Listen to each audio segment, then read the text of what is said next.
Hello everyone, welcome to all of you. आप सभी का आपके अपने प्यारे प्लेटफॉर्म पे स्वागत है। मैं पीयूष परासर आप सभी का स्वागत करता हूं। आशा करता हूं सभी लोग अच्छे से होंगे और सभी का तैयारी काफी अच्छे से चल रहा होगा। आ गए हम लोग एक इंपॉर्टेंट चैप्टर पे, सॉइल मैकेनिक्स के अंदर शियर स्ट्रेंथ ऑफ सॉइल। बहुत सारे बच्चों को इस चैप्टर में प्रॉब्लम रहता है। डेफिनेट सी बात है यार, हम लोगों को भी प्रॉब्लम था जब हम लोग स्टडी करते थे। पहली बार में तो समझ में नहीं आया था, दूसरे बार में भी उतना समझ में नहीं आया। बहुत 2-3 एग्जामिनेशन देने के बावजूद हर एक एग्जाम में क्वेश्चन गलत हो जाते थे। अब कहीं धीरे धीरे धीरे धीरे चीजें डेवलप हुई, एक प्रॉपर अंडरस्टैंडिंग हुआ जब आप फील्ड एक्सपीरियंस आपको मिला तब। तो ये चैप्टर ऐसा है दोस्त मेरे कि यहां से ना, देखो न्यूमेरिकल तो जो बनते हैं फॉर्मूला 2 4 10 याद कर लोगे, न्यूमेरिकल क्वेश्चन सॉल्व हो जाएंगे। बट जो ऑब्जेक्टिव क्वेश्चन उठता है, थ्योरेटिकल क्वेश्चन उठता है, वो काफी लॉजिकल होते हैं, अच्छे गुड लेवल ऑफ क्वेश्चंस आते हैं और वो पाले नहीं पड़ता अपना। क्यों? एक ही कारण होता है, समझ नहीं होती है ठीक से कि शियर स्ट्रेंथ ऑफ सॉइल है क्या। अगर आप इस चीज को समझे हो, बस खत्म, कोई भी क्वेश्चन आंसर कर दोगे। तो हम आपको यहाँ पे पढ़ाएंगे, आप समझने का कोशिश करिएगा और मैं आपको बहुत ही सरलता से शियर स्ट्रेंथ ऑफ सॉइल समझाने का प्रयत्न करूंगा। ठीक है? जब नोट्स वगैरह लिखने का जल्दबाजी में मत रहिएगा। नोट्स वगैरह मैं आपको लिखवा दूंगा अच्छे तरीके से। जो भी चीज मैं एक्सप्लेन करूंगा उन सब चीजों का नोट्स मैं आपको लिखवा दूंगा। मैं बोलूंगा कि ये चीज लिखो, ये चीज लिखो, ये चीज लिखो। मेन जो फोकस होना चाहिए आपका, चीजों को समझने के ऊपर रहना चाहिए। ठीक है? और तैयारी करिए, एग्जामिनेशंस को अच्छे तरीके से क्रैक करेंगे, फोड़ फाड़ देंगे। यही वो वक्त है, यही वो वक्त है जब आपको सही तरीके से मेहनत करना चाहिए। अच्छे तरीके से पढ़ो, मेहनत करो। ठीक है? चलो यार, चालू करते हैं। देखिए, shear strength of soil. Soil के बारे में इमेजिन करो। मैं कुछ कुछ अभी इंट्रोडक्शन कुछ बात करूंगा, बस सुनो 5-10 मिनट। सॉइल के बारे में इमेजिन करो। सॉइल कैसा है? दाने दाने है, दानेदार है। एक दाना, दूसरे दाने, तीसरा दाना, चौथा दाना, इस तरह से दाना दाना दाना दाना सॉइल के डिफरेंट सॉइल सॉलिड मिलके एक कोई मास बना रहा है। इसको हम कह रहे हैं सॉइल। इस सॉइल में देखो कितना फ्री स्पेस है, वॉइड वगैरह है कि नहीं। ठीक है? तो अब तुम एक सॉइल का मास ले लो। अब सोचो क्या कि उस पर तुम टेंसाइल लोडिंग लगाओगे। टेंसाइल लोडिंग लगाओगे तो क्या होगा कि यार वो तो उसमें पहले से वॉइड वॉइड है ना। ऐसा तो नहीं है कि सॉइल एक दूसरे से एकदम पूरा चिपका हुआ है ना। एक तो वो किसी तरह से अरेंज होके प्लेस्ड है वहां पर। अब तुम, अब वो इसका कारण क्या है कि क्यों वो उस तरह से प्लेस्ड है, इसके पीछे भी बहुत सारे लॉजिक है। बेसिकली 3 तरह के फैक्टर है जो कि मैं आपको अभी थोड़ा देर में समझाऊंगा। ठीक है? लेकिन आप समझो एक सिंपल सरल लैंग्वेज में कि अगर मैं इस पर्टिकुलर सॉइल मास के ऊपर टेंसाइल लोडिंग लगाता हूं तो क्या होगा? वो झेल पाएगा क्या सॉइल मास टेंसाइल लोडिंग? बिल्कुल नहीं झेल पाएगा, क्रैक हो जाएगा, खत्म। मतलब थोड़ा सा ही टेंशन पे सॉइल फेल। हाँ, बिल्कुल। इसलिए सॉइल के ऊपर हम कभी टेंसाइल लोडिंग लगाते ही नहीं। अब देखना, आपको मेरे को कहीं भी दिखाओ यार कि सॉइल है, इस पे टेंशन लगा हुआ है। जैसे सस्पेंशन केबल वगैरह में होता है, ट्रस में होता है ना, स्टील के मटेरियल में, उसमें टेंशन फोर्स होते हैं, कंप्रेशन होते हैं। तो उस तरह का टेंशन फोर्स क्या सॉइल के ऊपर लगा होता है? नहीं, कहीं नहीं लगाते। क्यों? सॉइल झेल ही नहीं सकता टेंशन, है ना। उसमें क्रैक फिसर्स वगैरह पहले से ही है, और टेंशन फोर्स थोड़ा सा भी लगाओगे तो जहां पे वो जो कमजोर कड़ी है, जहां पे क्रैक पहले से, वहां से टूट जाएगा, तुरंत अलग हो जाएंगे, पार्टिकल सेपरेट हो जाएंगे एक दूसरे से। जैसा कंक्रीट में होता है ना। कंक्रीट का भी हम कहते हैं कि टेंसाइल स्ट्रेंथ काफी कम होता है। ओके? क्यों? यही वॉइड प्रेजेंट होने के कारण। अब तो इस पे टेंशन नहीं लगाना। ठीक, तो क्या लगाएंगे? कंप्रेशन। तो देखिए, जैसे जमीन है, जमीन के ऊपर आप घर बना रहे हो, तो घर बनाने के कारण एक कंप्रेसिव लोड, एक कंप्रेसिव लोड सॉइल के ऊपर आ रही है कि नहीं आ रही है? आ रही है, आ रही है। ठीक है? तो आप इस सॉइल के ऊपर बहुत ऊंचा ऊंचा घर बना सकते हो, बहुत ज्यादा ज्यादा लोडिंग लगा सकते हो, compressive load, heavy heavy loading लगाइए, कोई फर्क पड़ेगा? नहीं पड़ेगा। क्यों? बोलोगे सर, 2 सॉइल पार्टिकल था, दोनों के बीच में पहले से वॉइड था ही। अब हम क्या कर रहे हैं, कंप्रेसिव लोड लगा रहे हैं, तो कहीं ना कहीं वो लोडिंग के कारण सॉइल दबी तो रहा है, एक दूसरे के कांटेक्ट में ही तो आ रहा है, उनके बीच का वॉइड ही तो खत्म हो रहा है, तो सॉइल और डेंस डेंस ही तो होते हुए चल रहा है, जिस कारण से अल्टीमेटली स्ट्रेंथ ही तो बढ़ रहा है। तो under compressive load soil fail नहीं करेगा, मतलब उस कंप्रेसिव लोड के कारण सॉइल फेल नहीं करेगा। अरे कितना भी कंप्रेसिव लोड लगा दो, कितना दबाओगे, दबाओ ना यार, सॉइल के नीचे सोचो up to centre of earth कितने सारे वॉइड वॉइड वॉइड कुछ क्या क्या होंगे, तुम दबाते चलो वो दबते चलेगा। इमेजिन करो ऐसा।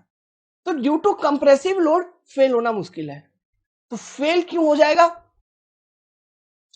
फेल होता है इसलिए क्योंकि ये जो जब हम कंप्रेसिव लोड लगा रहे होते हैं, समझिए सॉइल है, तो ये सॉइल ग्राउंड सरफेस है, मान लो ये एक प्लेन है, दिस इज ए प्लेन, इसके ऊपर हमने कंप्रेसिव लोड लगाया, केवल ग्राउंड के ऊपर क्या है, कंप्रेसिव लोड, तो एक पर्टिकुलर प्लेन जिसके ऊपर एक नॉर्मल डायरेक्शन में एक लोडिंग लग रही है, एक स्ट्रेस लग रही है, एक कोई पर्टिकुलर प्लेन है जो ग्राउंड का सरफेस है, इसके नॉर्मल डायरेक्शन में ड्यू टू कंस्ट्रक्शन एक्टिविटीज वगैरह एक पर्टिकुलर स्ट्रेस लग रही है, जिसको मैं कहता हूं वर्टिकल स्ट्रेस सिग्मा भी। अब ये ग्राउंड के ऊपर किसी भी तरह का शियर स्ट्रेस वगैरह नहीं है। शियर स्ट्रेस मतलब स्ट्रेंथ ऑफ मटेरियल में मैंने आपको थोड़ा सा समझा रखा था, जैसे कि ये मान लो ये कोई क्रॉस सेक्शन है, ये कोई क्रॉस सेक्शन, इस क्रॉस सेक्शन एरिया के नॉर्मल में, मतलब ये लोड है और ये क्रॉस सेक्शन एरिया, तो इस तरह से अगर है तो इन दोनों के बीच में एंगल कितना 90 डिग्री, तो इसको हम बोलेंगे नॉर्मल फोर्सेस, या इसको अगर स्ट्रेस के फॉर्म में देखोगे तो नॉर्मल स्ट्रेसेस, जो कि डायरेक्ट नॉर्मल स्ट्रेस होता है या बेंडिंग के कारण एक नॉर्मल स्ट्रेस डेवलप होती है एवं neutral axis and below neutral axis, अलग अलग नेचर का टेंशन कंप्रेशन, ये चीज आपको मालूम है। शियर क्या है, इसके पैरेलल, इसके पैरेलल अगर कोई स्ट्रेस है तो वो शियर स्ट्रेस। तो ग्राउंड पे हम केवल वर्टिकल कंस्ट्रक्शन कर रहे हैं तो नॉर्मल स्ट्रेसेस आ रहे हैं, इस तरह का कोई स्ट्रेसेस नहीं है। क्या ग्राउंड के पैरेलल में कोई स्ट्रेस हम दे रहे हैं क्या, नहीं,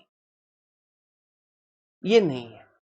तो अगर ये नहीं है तो ये जो ग्राउंड सरफेस है मेरे दोस्त, ये लेट्स सपोज ये जो ग्राउंड सरफेस है, क्या ये एक ऐसा प्लेन है जिसके ऊपर केवल नॉर्मल स्ट्रेस एक्ट कर रहा है and there is no shear stress, और इस तरह के प्लेन को हम क्या बोलते हैं, प्रिंसिपल प्लेन।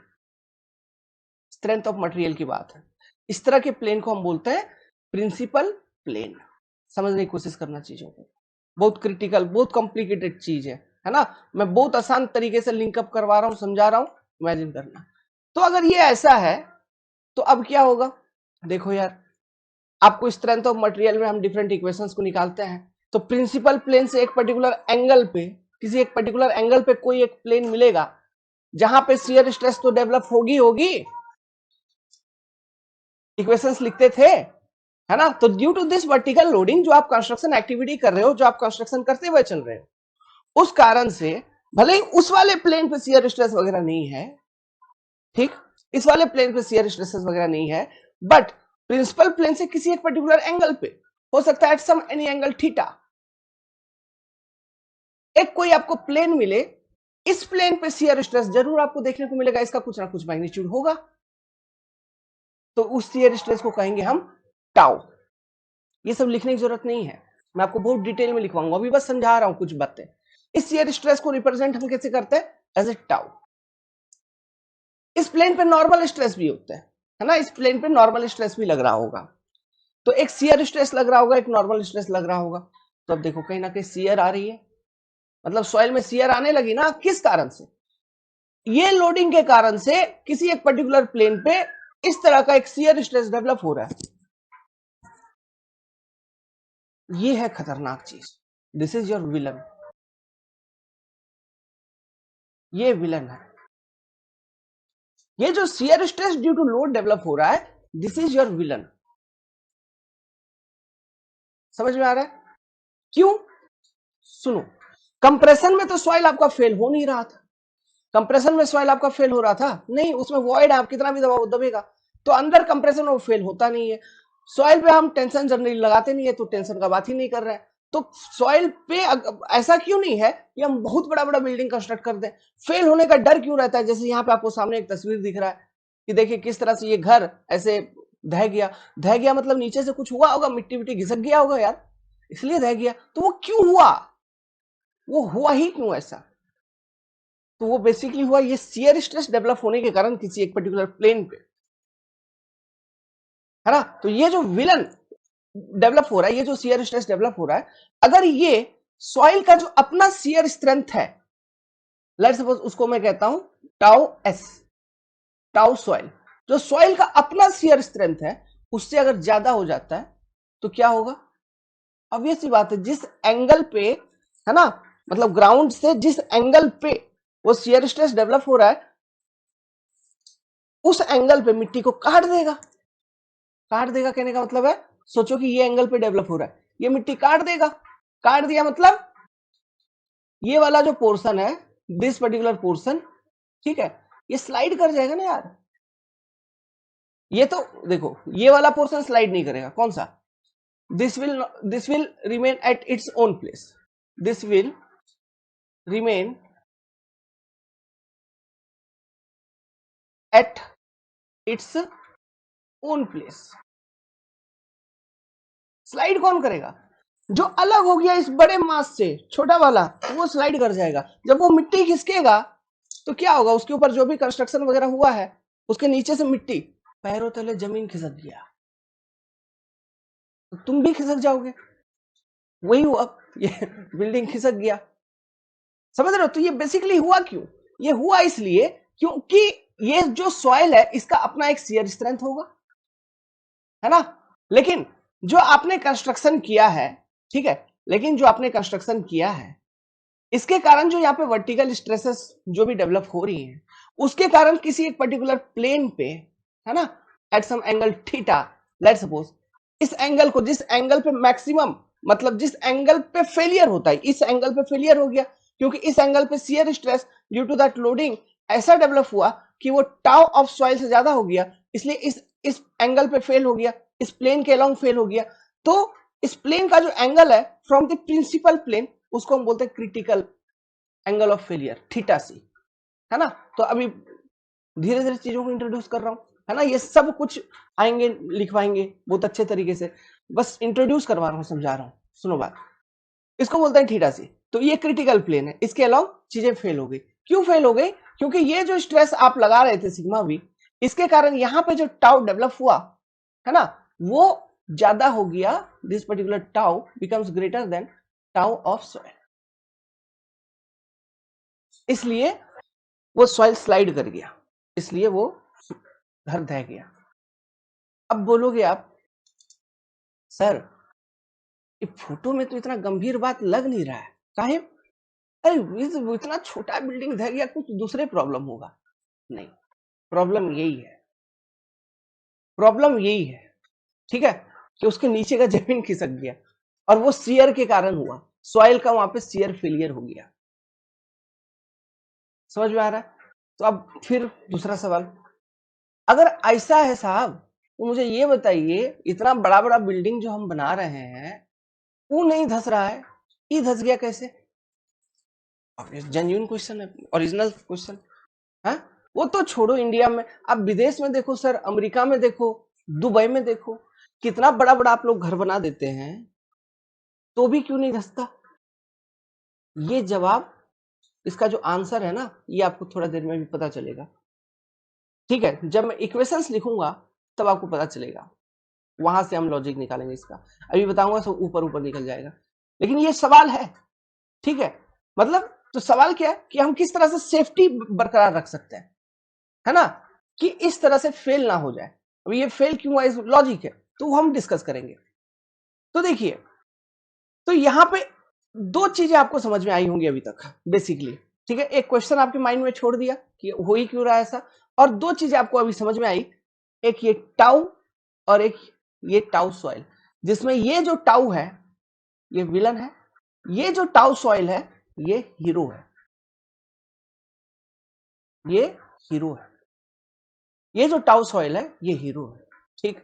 अब मुझे ये बताओ, शियर स्ट्रेंथ ऑफ सॉइल ये ये क्या है, ये कहां से आएगा?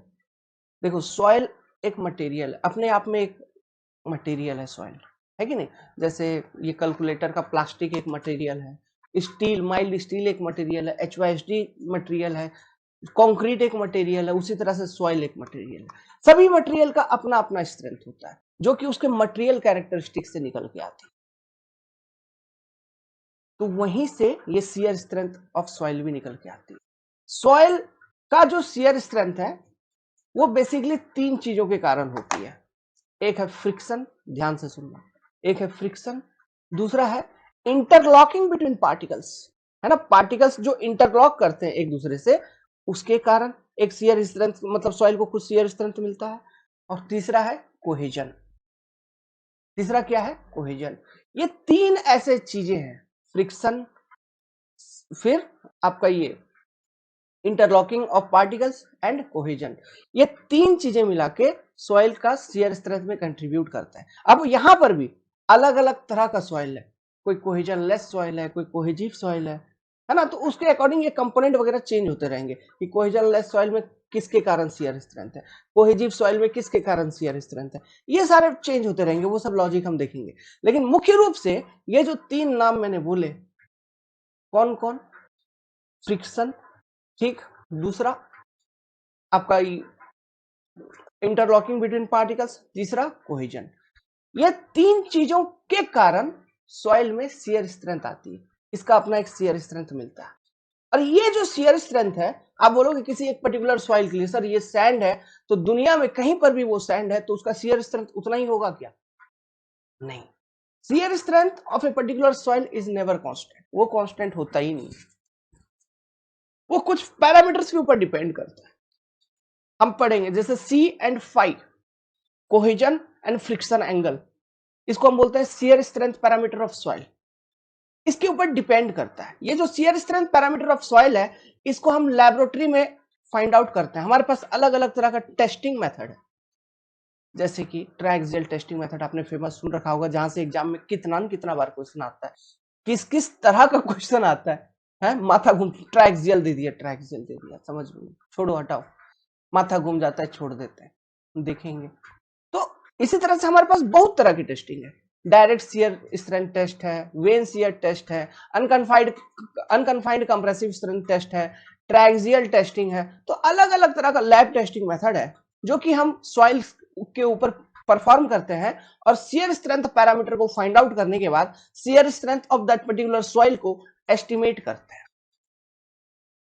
तो किसी भी एक पर्टिकुलर सॉइल का जो शियर स्ट्रेंथ है वो कांस्टेंट नहीं होता। क्यों नहीं होता? क्योंकि ये जो शियर स्ट्रेंथ पैरामीटर है सी एंड फाई, ये फील्ड कंडीशंस पे डिपेंड करता है। फील्ड कंडीशंस मतलब उस पर्टिकुलर एरिया में वाटर कंटेंट कितना है सॉइल में, डिग्री ऑफ सैचुरेशन वगैरह कितना है सॉइल में, इन सब चीजों के ऊपर डिपेंड करता है ना। तो अलग अलग सॉइल का जो शेयर स्ट्रेंथ पैरामीटर है वो उसके फील्ड कंडीशंस के अकॉर्डिंग अलग अलग आएगा, और सेम सॉइल के लिए भी अलग अलग आएगा उसके, मतलब अगर फील्ड कंडीशन चेंज हो जाएगा तो, अगर फील्ड कंडीशंस चेंज हो जाएगा तो सेम सॉइल के लिए शियर स्ट्रेंथ पैरामीटर आपको अलग अलग आ जाएगी। फॉर एग्जांपल अगर मैं आपको बताऊं, कोई एक प्लास्टिक क्ले है, मतलब ऐसा क्ले जिसमें काफी मॉइस्चर कंटेंट है, वो क्ले, और एक कोई क्ले है जो कि ओवर कंसोलिडेटेड हो चुका है, ड्राई है, तो आप देखोगे जब हम टेस्टिंग वगैरह करेंगे तो ये जो प्लास्टिक क्ले है इसका शियर स्ट्रेंथ थोड़ा कम रहेगा, ये जो ओवर कंसोलिडेटेड क्ले है इसका शियर स्ट्रेंथ ज्यादा होगा। तो दोनों ही क्ले बट फील्ड कंडीशंस अलग अलग, ये अभी गीला है, इसमें पानी है, ये ओवर कंसोलिडेट हो चुका है, बहुत अच्छे तरीके से दब चुका है, इंटरलॉकिंग वगैरह बहुत अच्छे तरीके से हो चुकी है पार्टिकल्स की, कोहेजन तो है ही क्ले में, है ना। तो कोहेजन अभी मान लो ओवर कंसोलिडेट हो गया है और ड्राई हो गया है, तो कोहेजन, तो मतलब कोहेजन का इस केस में उतना कोहेजन का उतना इंपैक्ट नहीं रहता। मेन इंटरलॉक हो चुके हैं पार्टिकल बहुत अच्छे तरीके से, जो क्ले के पार्टिकल से एक दूसरे से इंटरलॉक हो चुके हैं, और फ्रिक्शन का कंपोनेंट आपको ज्यादा मिल रहा है, इसलिए ओवरऑल शियर स्ट्रेंथ ज्यादा मिलता है एज कंपेयर टू दिस। समझ रहे हो? तो फील्ड कंडीशंस पे ये चेंज होता है। तो इसलिए कोई भी स्ट्रक्चर को बनाने से पहले जिस जगह पे तुम उस स्ट्रक्चर को बना रहे हो वहां का मिट्टी का लैब टेस्टिंग। अबे नॉर्मल घर वर बना रहे हैं तो उतना वो सब नहीं करते। गांव में तुम अपना खेत में घर बना देते हो, ठीक है, तो उतना ये टेस्टिंग वगैरह उतना नहीं करता कोई। नॉर्मल, हाँ जमीन अच्छा है बना दो घर बस। और थोड़ा सा लगता है प्रॉब्लम तो क्या करता है, थोड़ा मिट्टी खुदवा के कोई दूसरा मिट्टी भर के पोखर में भी आदमी रोलिंग करवा के फिर गांव में तो घर बना देता है। तो इसलिए इस तरह की घटनाएं होते हैं। धस गया इसका, देखो समझ रहे हो। गांव घर में अक्सर तुम क्रैक देखोगे, उतना छोटा घर रहता है लेकिन फिर भी क्रैक वगैरह डेवलप हो जाता है। क्यों? नीचे से मिट्टी खिसकी होगी, डिफरेंशियल सेटलमेंट, दीवार वगैरह में क्रैक हो गया, चिनक गया, फट गया, इस तरह की चीजें होते हैं। सो जब हम मेगा कंस्ट्रक्शन करते हैं, इसलिए इंजीनियर्स की जरूरत है ना। जब हम मेगा कंस्ट्रक्शन करते हैं, कोई बड़ा कंस्ट्रक्शन कर रहे हैं, शहरों में घर बना रहे हैं, जो रेस्पॉन्सिबल व्यक्ति है कंपनी, वो लैब टेस्टिंग करवाती है सॉइल की। उसका हर तरह का चीज पता लगाया जाता है, ठीक है। मतलब कॉम्पैक्शन के लिए जो भी आपको चाहिए, उसका एमडीडी कितना है वो पता लगा जाएगा, शियर स्ट्रेंथ कितना है इस पर्टिकुलर सॉइल का, इसमें कितना सेटलमेंट होना, सब चीज। उसके बाद फिर इंजीनियर डिसाइड करता है कि अभी इस पे घर बनाना सेफ है, या फुटिंग कितने डेप्थ पे डालेंगे, वाटर टेबल कहाँ है वो भी पता लगाना है ना। फुटिंग कितने डेप्थ पे डालेंगे, ठीक है, या कुछ इसमें स्टेबिलिटी के लिए, सॉइल के स्टेबिलिटी को इंप्रूव करवाने के लिए कुछ करना होगा क्या, स्टेबलाइजेशन प्रोसेस, सब चीजों को डिसाइड किया जाता है फिर। ओके, तो लैब टेस्टिंग में सॉइल को भेजेंगे आप, शियर स्ट्रेंथ वगैरह पता लगाएंगे। उसके बाद अगर वो आपके अकॉर्डिंग सुटेबल है तो आप कंस्ट्रक्शन करेंगे। ओके, वेल चलिए, तो ये एक छोटा सा एक बेसिक इंट्रोडक्शन था। तो जो मेन चीज मैं यहाँ पे समझाना चाह रहा था, आप वो समझ जाओ। सॉइल का जो शियर स्ट्रेंथ है वो तीन चीजों पे डिपेंड करता है: friction, interlocking between particles and cohesion. ये तीनों अभी समझाऊंगा मैं आपको, ठीक है। तो ये सॉइल का शियर स्ट्रेंथ हो गया, ये इनके ऊपर डिपेंड करता है, प्लस फील्ड कंडीशंस के ऊपर डिपेंड करता है। सेम सॉइल का अलग अलग फील्ड कंडीशंस में अलग अलग शियर स्ट्रेंथ हो सकता है, ठीक। सेम सॉइल का अलग अलग फील्ड कंडीशंस में अलग अलग डेप्थ पर भी, अलग अलग डेप्थ पर भी, ठीक है। हम बताएंगे, रिलेशन है हमारे पास, मोहर्स कूलम थ्योरी है ना, वहां से सब चीजें आती है। अलग अलग डेप्थ पर भी अलग अलग शियर स्ट्रेंथ हो सकता है, ठीक है, सेम सॉइल के केस में। तो शियर स्ट्रेंथ निकालेंगे कैसे? लेबोरेटरी टेस्टिंग करके, है ना। हमारे पास मोहर्स कूलम थ्योरी है, उन्होंने शियर स्ट्रेंथ पैरामीटर दिए हैं सॉइल के, सी एंड फाइव, है ना। तो वो सी एंड फाइव हम निकालेंगे मोहर्स कूलम थ्योरी को मतलब according according to Mohr's Coulomb theory by using different lab testing method. उसके बाद हम शियर स्ट्रेंथ ऑफ सॉइल को एस्टिमेट करेंगे उस पर्टिकुलर सॉइल के लिए जहां से तुमने सैंपल लाया है ना, उस एरिया का जो सॉइल है उसका शियर स्ट्रेंथ को एस्टिमेट करेंगे। फिर हम जो लोडिंग लगा रहे हैं, वो लोडिंग के कारण जो विलन आ रहा है, वो विलन एक्चुअली ये शियर स्ट्रेस डेवलप हो रहा है। और ये क्यों डेवलप हो रहा है, अब आपको आइडिया लग गया होगा। अब ये वाला शियर स्ट्रेंथ अगर हमारे सॉइल का जो अपना शियर स्ट्रेंथ है उससे ज्यादा हो जाएगा तो सॉइल डेफिनेटली फेल करेगा। और सॉइल फेल किया शियर में, मतलब वो पूरा मिट्टी खिसक जाएगा। शियर का फेलियर भी जो है वो अलग अलग तरह का होता है ना। आप फाउंडेशन इंजीनियरिंग जब हम पढ़ाएंगे वो आपको बताएंगे general shear failure, local shear failure, punching shear failure. अलग पंचिंग शियर फेलियर तो आरसीसी में भी सुन रखे हो, है ना, कॉलम के केस में होता है।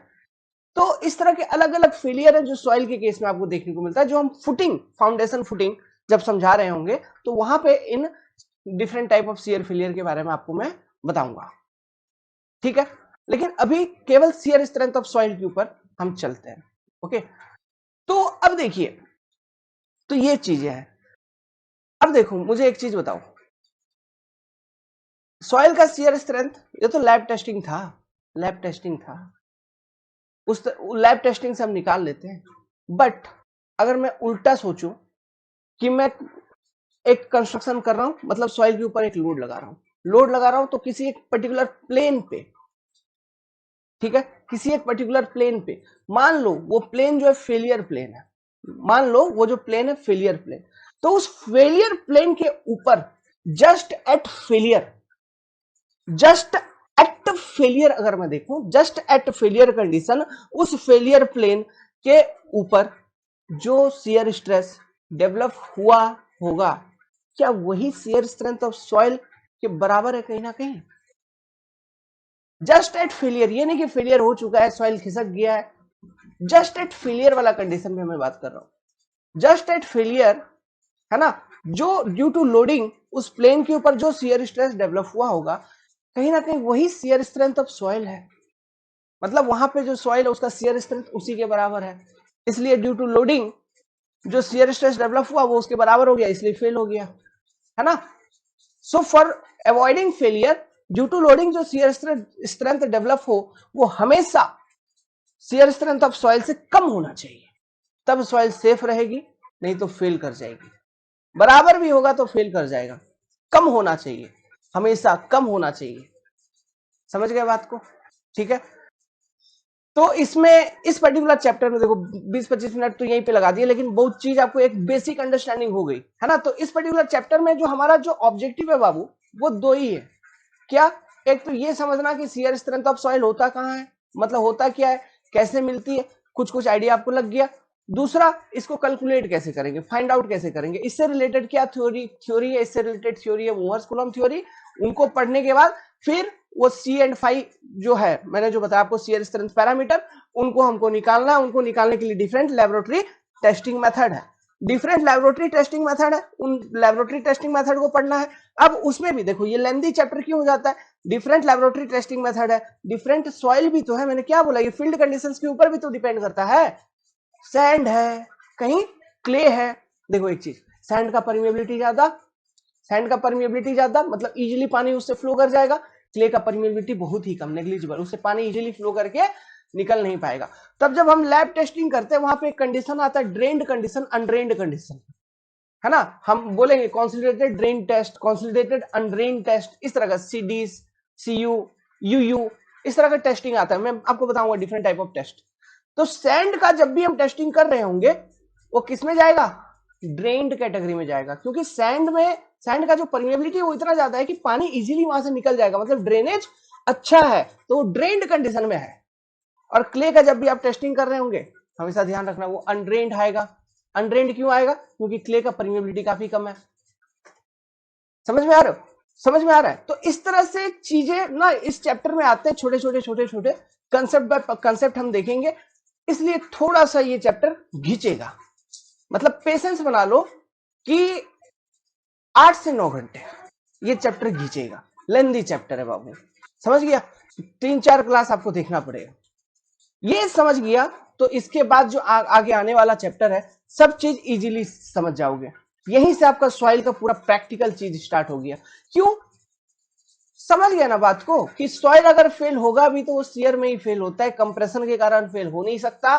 टेंशन उस पर बहुत कम है, टेंसाइल लोड हम जनरली उस पर लगाते नहीं है, तो फेल होगा तो शियर के कारण ही होगा। तो जो भी आगे देखोगे, अर्थ प्रेशर हो गया, ठीक है, बियरिंग कैपेसिटी ऑफ सॉइल हो गया, है ना, या लोड कैरिंग कैपेसिटी जिसको कह रहे हो, each and everything is function of shear strength of soil only. सब तो शियर स्ट्रेंथ ऑफ सॉइल के ऊपर ही डिपेंड कर रहा है। आगे जितना भी चीज हम पढ़ेंगे पूरा फाउंडेशन में शियर स्ट्रेंथ, अर्थ प्रेशर में पूरा शियर स्ट्रेंथ का यूज, फिर कहां पे, यहां पे stability of slope, shear strength का यूज। आगे जितने भी चैप्टर हम पढ़ेंगे सबके लिए यही है, इसलिए उन चैप्टर के आने से पहले ये हम अभी पढ़ रहे हैं कि इस चीज को कैसे पता लगा, इस चीज को क्या कैसे समझे। और एक चीज ध्यान से सुनना, मैं जितना आपको एक्सप्लेन करूंगा उतना ही चीज ध्यान में लेके चलना, ज्यादा एक्स्ट्रा कुछ हम मोटा मोटी सब चीज कवर कर देंगे बहुत अच्छे तरीके से, उन्हीं में से क्वेश्चंस आपके बनेंगे। कोई भी एग्जाम का हो टेंशन लेने की जरूरत नहीं है ना, देखते ही टिक लगाओगे, बस क्वेश्चन को ढंग से पढ़ना पड़ेगा, तो कोई घबराने की जरूरत नहीं है।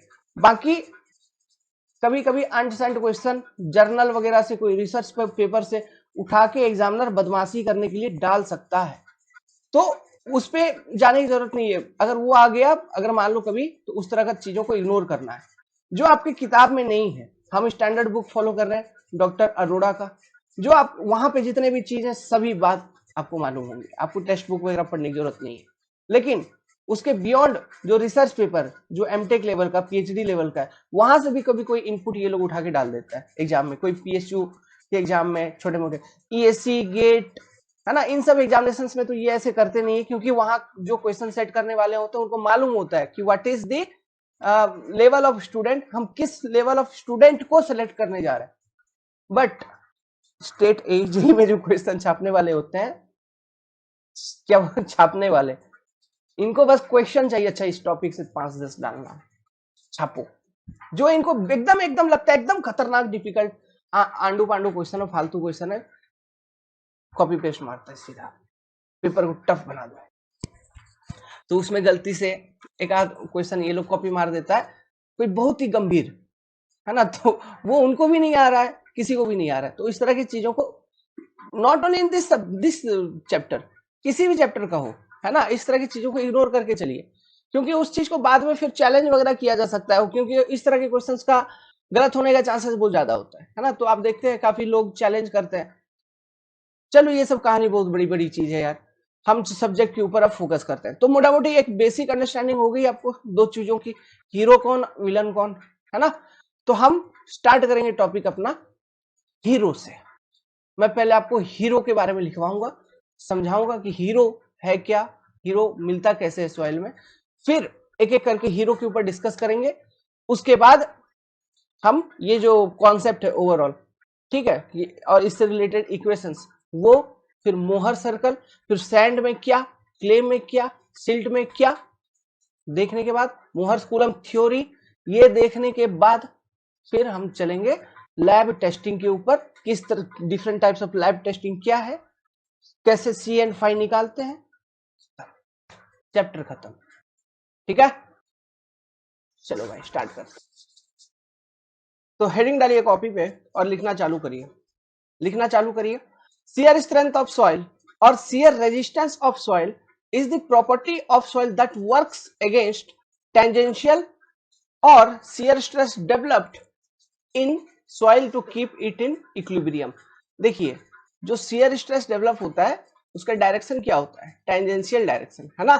तो shear स्ट्रेस को हम टेंजेंशियल स्ट्रेस भी कहते हैं, इसलिए यहाँ पे लिखा है टेंजेंशियल और shear stress developed in soil to keep it in equilibrium.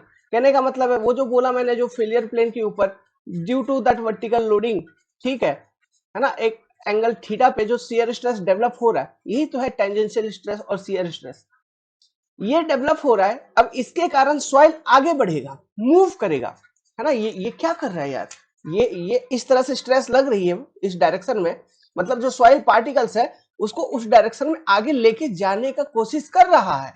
But जो सॉइल का अपना स्ट्रेंथ है, जो हीरो है वो क्या कर रहा है, उसको काउंटरैक्ट कर रहा है ना, उसके अगेंस्ट में एक्ट कर रहा है, ताकि सॉइल पार्टिकल्स इक्विलिब्रियम में रहे, मोशन ना हो, मूवमेंट ना हो, फेल ना हो। तो वो जो हीरो है अपना, ये इसको हम shear स्ट्रेंथ ऑफ सॉइल कह रहे हैं। क्लियर, ये स्टेटमेंट क्लियर हो गया। Second, resistance offered by soil grains against shear deformation is called shear strength of soil. यहां बीच में और लगा दो, या फिर shear स्ट्रेंथ ऑफ सॉइल को हम इस तरह से भी कह सकते हैं कि जो रेजिस्टेंस ऑफर कर रहा है सॉइल ग्रेन्स, सॉइल के अंदर से जो रेजिस्टेंस आ रही है अगेंस्ट shear डिफॉर्मेशन, मतलब ये shear स्ट्रेस लगने के कारण जो पार्टिकल डिफॉर्म करता, आगे जो बढ़ता, ये डिफॉर्मेशन है। तो इसके अगेंस्ट में जो रेजिस्टेंस मिल रहा है उसको हम shear स्ट्रेंथ ऑफ सॉइल कह रहे हैं। Second statement clear. तीसरा देखिए, जैसे कि मैंने बोला सॉइल टेंशन में फेल नहीं होता, कंप्रेशन में फेल नहीं होता, अगर फेल होता ही है तो किसमें, shear में। तो जो भी है बियरिंग कैपेसिटी, कहने का मतलब है load carrying capacity of soil, किसका फंक्शन होगा, obviously shear strength of soil का। स्टेबिलिटी ऑफ स्लोप, मतलब एक ढलान है ना, एक ढलान बना रहे हो, ये ढलान के ऊपर जो भी मिट्टी है वो अपने जगह पे ही रहे, वो ऐसे नहीं कि दाने बह के निकल जाए, ये भी किसका फंक्शन होगा, ऑब्वियस ही बात है shear स्ट्रेंथ ऑफ सॉइल का। तो मोटा मोटी जितने भी आप इंजीनियरिंग प्रॉपर्टीज देखते हो, जैसे bearing capacity, stability of slope, retaining structure, earth pressure, all are function of shear strength of soil. ठीक, आगे लिखिए, ए सॉइल में derive their shear strength from following. जो एक सॉइल है उसको shear स्ट्रेंथ कहां से मिलता है, ये तीन चीजें, अच्छा ये मैंने 1 2, ये बीच वाला 2 लिखो, 1 2 3, ये तीन चीजें हैं जहां से सॉइल के अंदर shear स्ट्रेंथ आती है। पहला, interlocking between solid grains of soil, उनके बीच में जो इंटरलॉकिंग है वहां से। फ्रिक्शनल रेजिस्टेंस ये मैं भी समझाऊंगा, ठीक है, ये तीनों समझाऊंगा। इंटरमोलिकुलर फोर्सेस लाइक कोहेजन, ये तीन ऐसे फैक्टर्स हैं जिसके कारण सॉइल में शियर स्ट्रेंथ मिलता है। अब अलग अलग सॉइल में अलग अलग कॉम्बिनेशन के कारण शियर स्ट्रेंथ मिलता है, वो अलग बात। लेकिन अगर मोटा मोटी देखा जाए ओवरऑल, तो these are the three factors, ठीक है। अब देखिए एक कॉन्सेप्ट मैं डिस्कस करूंगा जो कि काफी इंपॉर्टेंट है समझना, यहीं से सारा कुछ स्टार्ट होगा अब धीरे धीरे, ठीक है, एक एक करके समझेंगे कॉन्सेप्ट्स को। ये कॉन्सेप्ट मैं समझा रहा हूं कि फ्रिक्शन, फ्रिक्शन से कैसे मिलता है शियर स्ट्रेंथ, ठीक है। सॉइल का जो वो फ्रिक्शन वाला कंपोनेंट है वो कैसे, देखो पहले एक चीज समझ लो, कोहेजन वाला। कोहेजन वाला मतलब ये मान लो सॉइल पार्टिकल्स है, समझना, फीलिंग लेना, सॉइल पार्टिकल्स। कोहेजन मतलब क्या है कि सॉइल पार्टिकल्स जो है वो एक दूसरे से चिपके हुए हैं, उनमें भाईचारा है, उनमें प्यार ज्यादा है। तो वो अगर एक दूसरे से चिपके हुए हैं, समझो कि पकड़े हुए हैं, कोहेजन मतलब attraction between same type of particles. अब तुम इस पे इस तरह से फोर्स लगाओगे, इस तरह से फोर्स, यही जो फोर्स है उसके सरफेस के ऊपर लग रहा है, यही तो शियर फोर्स है टेंजेंशियल डायरेक्शन में। इस तरह से फोर्स लगाओगे तो क्या बोल रहे हो तुम सॉइल पार्टिकल को, ए चल आगे चल घिसक, मतलब कब वो घिसकेगा, जब दूसरे पार्टिकल से अपना कांटेक्ट छोड़ेगा तभी ना वो आगे जा रहा है। लेकिन क्या देखा आपने, सॉइल सॉलिड के बीच में कोहेजन है, तो क्या वो जो भाईचारा है उनमें, वो इस फोर्स को रेजिस्ट नहीं करेगा, बिल्कुल करेगा यार। तो वो क्या हुआ, रेजिस्टेंस जो मिल रहा है इस टेंजेंशियल फोर्स के अगेंस्ट, तो कोहेजन का काम हो गया। इसी तरह अगर पार्टिकल्स इंटरलॉक हो जाते हैं, ठीक है, एक दूसरे से अच्छे से इंटरलॉक हो चुके हैं, मान के चलो इंटरलॉकिंग इमेजिन कर पा रहे हो ना, एक दूसरे से बहुत अच्छे तरीके से इंटरलॉक हो गए,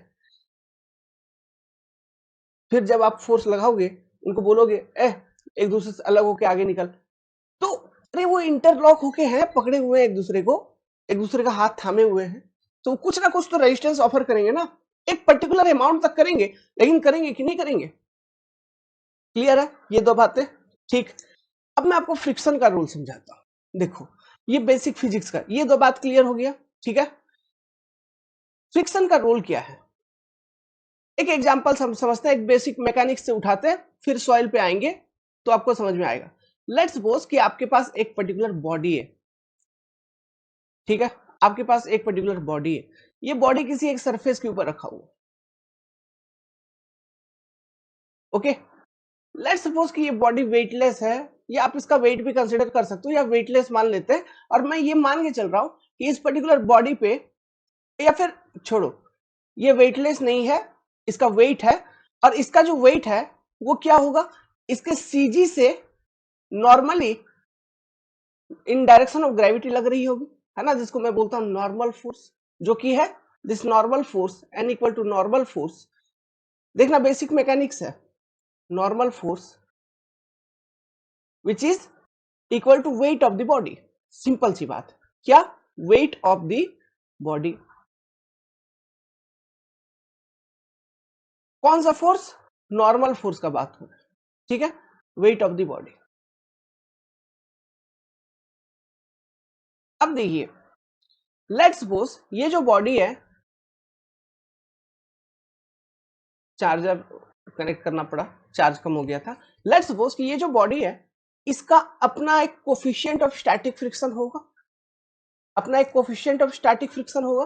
तो कोफिशिएंट ऑफ स्टैटिक फ्रिक्शन को हम क्या बोलते हैं, म्यू बोलते हैं, इस तरह से कुछ रिप्रेजेंट करते हैं, है ना, क्या बोलते हैं इसको, coefficient of static friction, okay, इसको म्यू बोलते हैं, coefficient of static friction. Let's suppose ये जो बॉडी एक सरफेस के, अच्छा ये कहां पे काम आएगा, ये कहां पे, ये कोफिशिएंट ऑफ स्टैटिक फ्रिक्शन का रोल क्या है, ये किसके किसके बीच में है, दो अलग अलग मटेरियल के इंटरफेस पे ये डेवलप होता है। मतलब जैसे कि ये जो कोई सरफेस है एक, ठीक है, दिस इज अ सरफेस जिसके ऊपर ये पूरा का पूरा बॉडी प्लेस है, तो ये बॉडी और इस सरफेस के बीच में ये कोफिशिएंट ऑफ स्टैटिक फ्रिक्शन के कारण एक, मतलब ट्रांसवर्स डायरेक्शन में फोर्स डेवलप होगा, कहने का मतलब ऐसे समझिए। अभी अभी देखो, अभी ये समझ में आ रहा है। अब नाउ हम क्या करेंगे, let's suppose on this body you are applying a shear force, tangential direction में अप्लाई करने वाला जो फोर्स है उसी को हम शियर फोर्स कह रहे हैं, this is your shear force, ये आप अप्लाई कर रहे हो, you are applying this force, shear force, मतलब you are applying this particular load in tangential direction, this is your shear force और टेंजेंशियल फोर्स।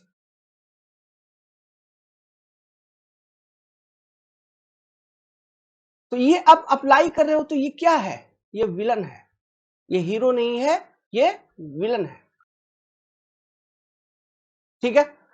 तो let's suppose this is F horizontal, what you are applying, हम force के terms में भी बात कर रहे हैं, उसी को स्ट्रेस के टर्म्स में देख लेंगे, divider per unit area divide करके, है ना। एफ हॉरिजॉन्टल आप अप्लाई किया, नाउ हम कुछ वैल्यूज ले लेते हैं। लेट्स सपोज ये जो कोफिशिएंट ऑफ स्टैटिक फ्रिक्शन है, इसकी जो वैल्यू है इस पर्टिकुलर बॉडी के लिए, that is your 0.5। Let's suppose ये जो नॉर्मल फोर्स है एन, जो कि मैंने बोला weight of this particular body, ये तो कांस्टेंट है बाबू, दिस इज कांस्टेंट, है कि नहीं, कांस्टेंट। लेट्स सपोज इसका एक वेट ले लेते हैं, कंसीडर कर लेते हैं कि इट इज 10 किलो न्यूटन। समझना, ये कॉन्सेप्ट बहुत इंपॉर्टेंट है जो मैं समझा रहा हूं, ओके। अब देखो, पहली बात, आपने एक टेंजेंशियल डायरेक्शन में बॉडी पे फोर्स लगाया, इस देखो, ये मान लो ये जो कैलकुलेटर है ये मेरे हाथ पे रखा हुआ है ना। तो ये कैलकुलेटर और मेरे हाथ का दोनों का मटेरियल अलग अलग है, तो तो इसके लिए एक कोफिशिएंट ऑफ फ्रिक्शन है इस कैलकुलेटर वाले मटेरियल के लिए। अब इस कैलकुलेटर के ऊपर, इसके ऊपर मैं फोर्स लगाऊंगा टेंजेंशियल डायरेक्शन में, देखो फोर्स लगा रहा हूं, फोर्स लगा रहा हूं टेंजेंशियल डायरेक्शन में। इस फोर्स के कारण ये कैलकुलेटर आगे जाने की कोशिश करेगा, आगे आगे चले जाना चाहिए ना, कोशिश क्या करेगा, अगर मैं टेंजेंशियल डायरेक्शन फोर्स लगा रहा हूं, ये कैलकुलेटर ऐसा आगे चले जाना चाहिए। तो उसी तरह से ये बॉडी है, जैसे ये आप यही इमेजिन करो कि वो जो बॉडी मैंने वहां पे लिया वो ये कैलकुलेटर है, तो जब तुम फोर्स लगाओगे ये आगे चले जाना चाहिए, देखो जा भी रहा है ऐसे, है ना। लेकिन मान लो अगर नहीं गया, नहीं गया छोड़ो, अगर मैं अभी तो ये तो मैं ज्यादा फोर्स लगाया, ये तो मैं ज्यादा फोर्स लगाया कि वो आगे निकल गया, मान लो मैं कम फोर्स लगा रहा हूं, थोड़ा कम फोर्स लगाया, थोड़ा कम फोर्स लगाया, तो ये आगे नहीं बढ़ रहा, क्यों नहीं बढ़ रहा, लगा तो रहा हूं ना फोर्स टेंजेंशियल डायरेक्शन में बॉडी के ऊपर, लेकिन ये आगे नहीं बढ़ रहा है, क्यों नहीं बढ़ रहा है, क्या रीजन है। रीजन ये है कि यहां पर सरफेस पे, ठीक है, यहां पर अपोजिट डायरेक्शन में एक रेजिस्टेंस डेवलप होगा, फ्रिक्शनल रेजिस्टेंस या फिर फ्रिक्शनल फोर्स हम जिसको कहते हैं, ठीक है, फ्रिक्शनल रेजिस्टेंस और फ्रिक्शनल फोर्स एफ, ये डेवलप होगा अपोजिट डायरेक्शन में। जिस डायरेक्शन में आपने टेंजेंशियल फोर्स अप्लाई किया है बॉडी के ऊपर, उसके अपोजिट डायरेक्शन में एक फ्रिक्शनल रेजिस्टेंस डेवलप हो रहा है, जिसकी मैग्नीट्यूड कितना होती है, क्या लिखते हैं हम उसकी मैग्नीट्यूड को, u into coefficient of static friction into this normal force that is acting on that particular surface, जहां पे ये फ्रिक्शन डेवलप हो रहा है, ठीक है, फ्रिक्शनल रेजिस्टेंस, उस पर्टिकुलर सरफेस पे नॉर्मल फोर्स कितना एक्ट कर रहा है, that into coefficient of static friction. इस तरह से हम ये लिखते हैं फ्रिक्शनल रेजिस्टेंस की वैल्यू। अब देखो, आपको मैंने दो वैल्यू दे दिया है, एक नॉर्मल फोर्स का जो कि कांस्टेंट है, जो कि वेट पे डिपेंड कर रहा है इस बॉडी का, उसका वैल्यू को हम चेंज नहीं कर सकते, उसमें कोई परिवर्तन नहीं होगा, वो कांस्टेंट। म्यू का वैल्यू कितना है, 0.5। अभी लेट्स सपोज एक सवाल मैं पूछ रहा हूं कि आपने जो एफ एच लगाया, जो टेंजेंशियल फोर्स लगाया, लेट्स सपोज आपने लगाया 1 किलो न्यूटन का, 1 किलो न्यूटन का। तो मुझे ये टेक्निकली ये बताओ, ये जो फ्रिक्शनल रेजिस्टेंस डेवलप होना चाहिए, कितना डेवलप होना चाहिए, आपको कितना कितना टेंजेंशियल फोर्स लग रहा है बॉडी के ऊपर, 1 किलो न्यूटन का।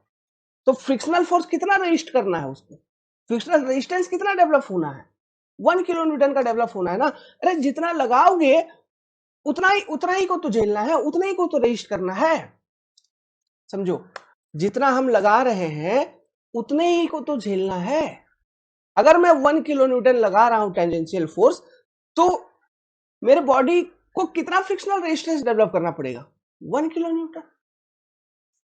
तो अब सोचो, नॉर्मल फोर्स तो तुम्हारा 10 कांस्टेंट है, तो ये 1 किलो न्यूटन कब बनेगा, जब मैं लिखूंगा 0.1 इंटू 10, तो क्या बना ये 1 किलो न्यूटन।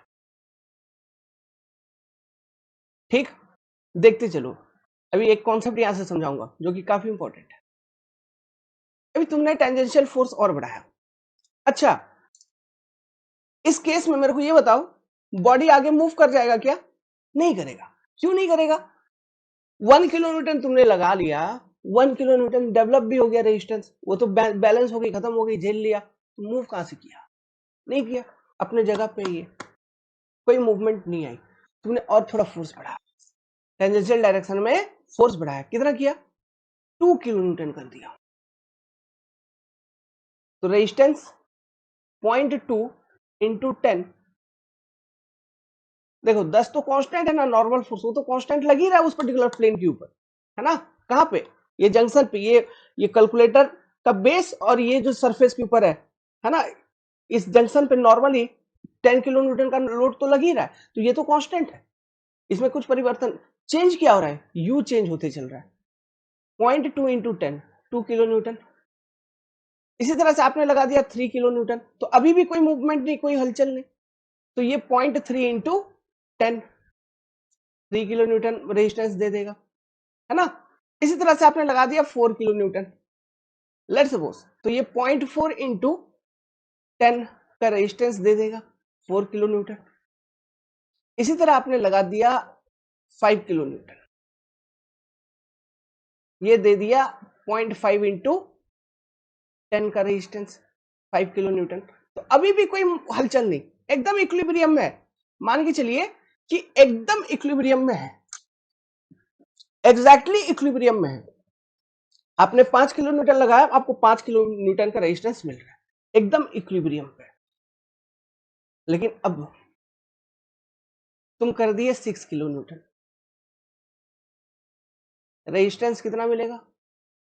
0.5 इंटू 10 का ही मिलेगा, 5 किलो न्यूटन। अब किसका पलड़ा भारी हो गया? विलन का पलड़ा भारी हो गया, है ना? ये आपका हीरो है, दिस इज योर हीरो। पलड़ा किसका भारी हो गया? विलन का। कितना से? 1 किलो न्यूटन से भारी हो गया कि नहीं? तो ये बॉडी अब स्लाइड करेगा, मूव करेगा, इस डायरेक्शन में मूवमेंट हो जाएगी, जिस डायरेक्शन में आपका टेंजेंशियल फोर्स लग रहा है उस डायरेक्शन में मूवमेंट हो जाएगा, हो जाएगा। तो अब सुनो बात, यहां से क्या समझ में आया? ये जो म्यू यू है, दिस इज द स्टैटिक, मतलब this is the coefficient of static friction of this body, जो कि मैक्सिमम है, जो कि मैक्सिमम वैल्यू है, कि अधिक से अधिक इतना के करस्पॉन्डिंग वो फ्रिक्शनल रेजिस्टेंस डेवलप कर सकता है, ठीक है? लेकिन अब सुनिए, जब लोड आपका कम था, जैसे 1 किलो न्यूटन था, तो उसके अनुसार वो डेवलप कर लिया रेजिस्टेंस, 2 किलो न्यूटन के corresponding 2 kilo Newton resistance develop कर लिया। रेजिस्टेंस डेवलप कर लिया मतलब वो क्या कर रहा है? अपना म्यू को, जो कोफिशिएंट ऑफ स्टैटिक फ्रिक्शन को, फ्रिक्शन जो है इसका, उसको उसी के अनुसार वो मोबिलाइज कर रहा है, मोबिलाइजेशन। जितना तुम टेंजेंशियल फोर्स लगाओगे, मैं उसके अनुसार ही प्रतिक्रिया दूंगा, तो ये म्यू का मोबिलाइजेशन हो रहा है उसके according. This is called concept of mobilization of static coefficient of friction. अब वो मोबिलाइज करते करते करते करते कहां तक मोबिलाइज करेगा? मैक्सिमम वैल्यू तक। अगर आपने जैसे यहाँ पे 5 किलो लगा दिया, उसके करस्पॉन्डिंग वो डेवलप कर रहा है रेजिस्टेंस। अब 6 किया, फिर भी वो 5 किलो न्यूटन ही डेवलप कर रहा है। क्यों? उस पर्टिकुलर बॉडी ने अपना मैक्सिमम म्यू को मोबिलाइज कर दिया है, मैक्सिमम टू मैक्सिमम म्यू को यूज कर लिया है।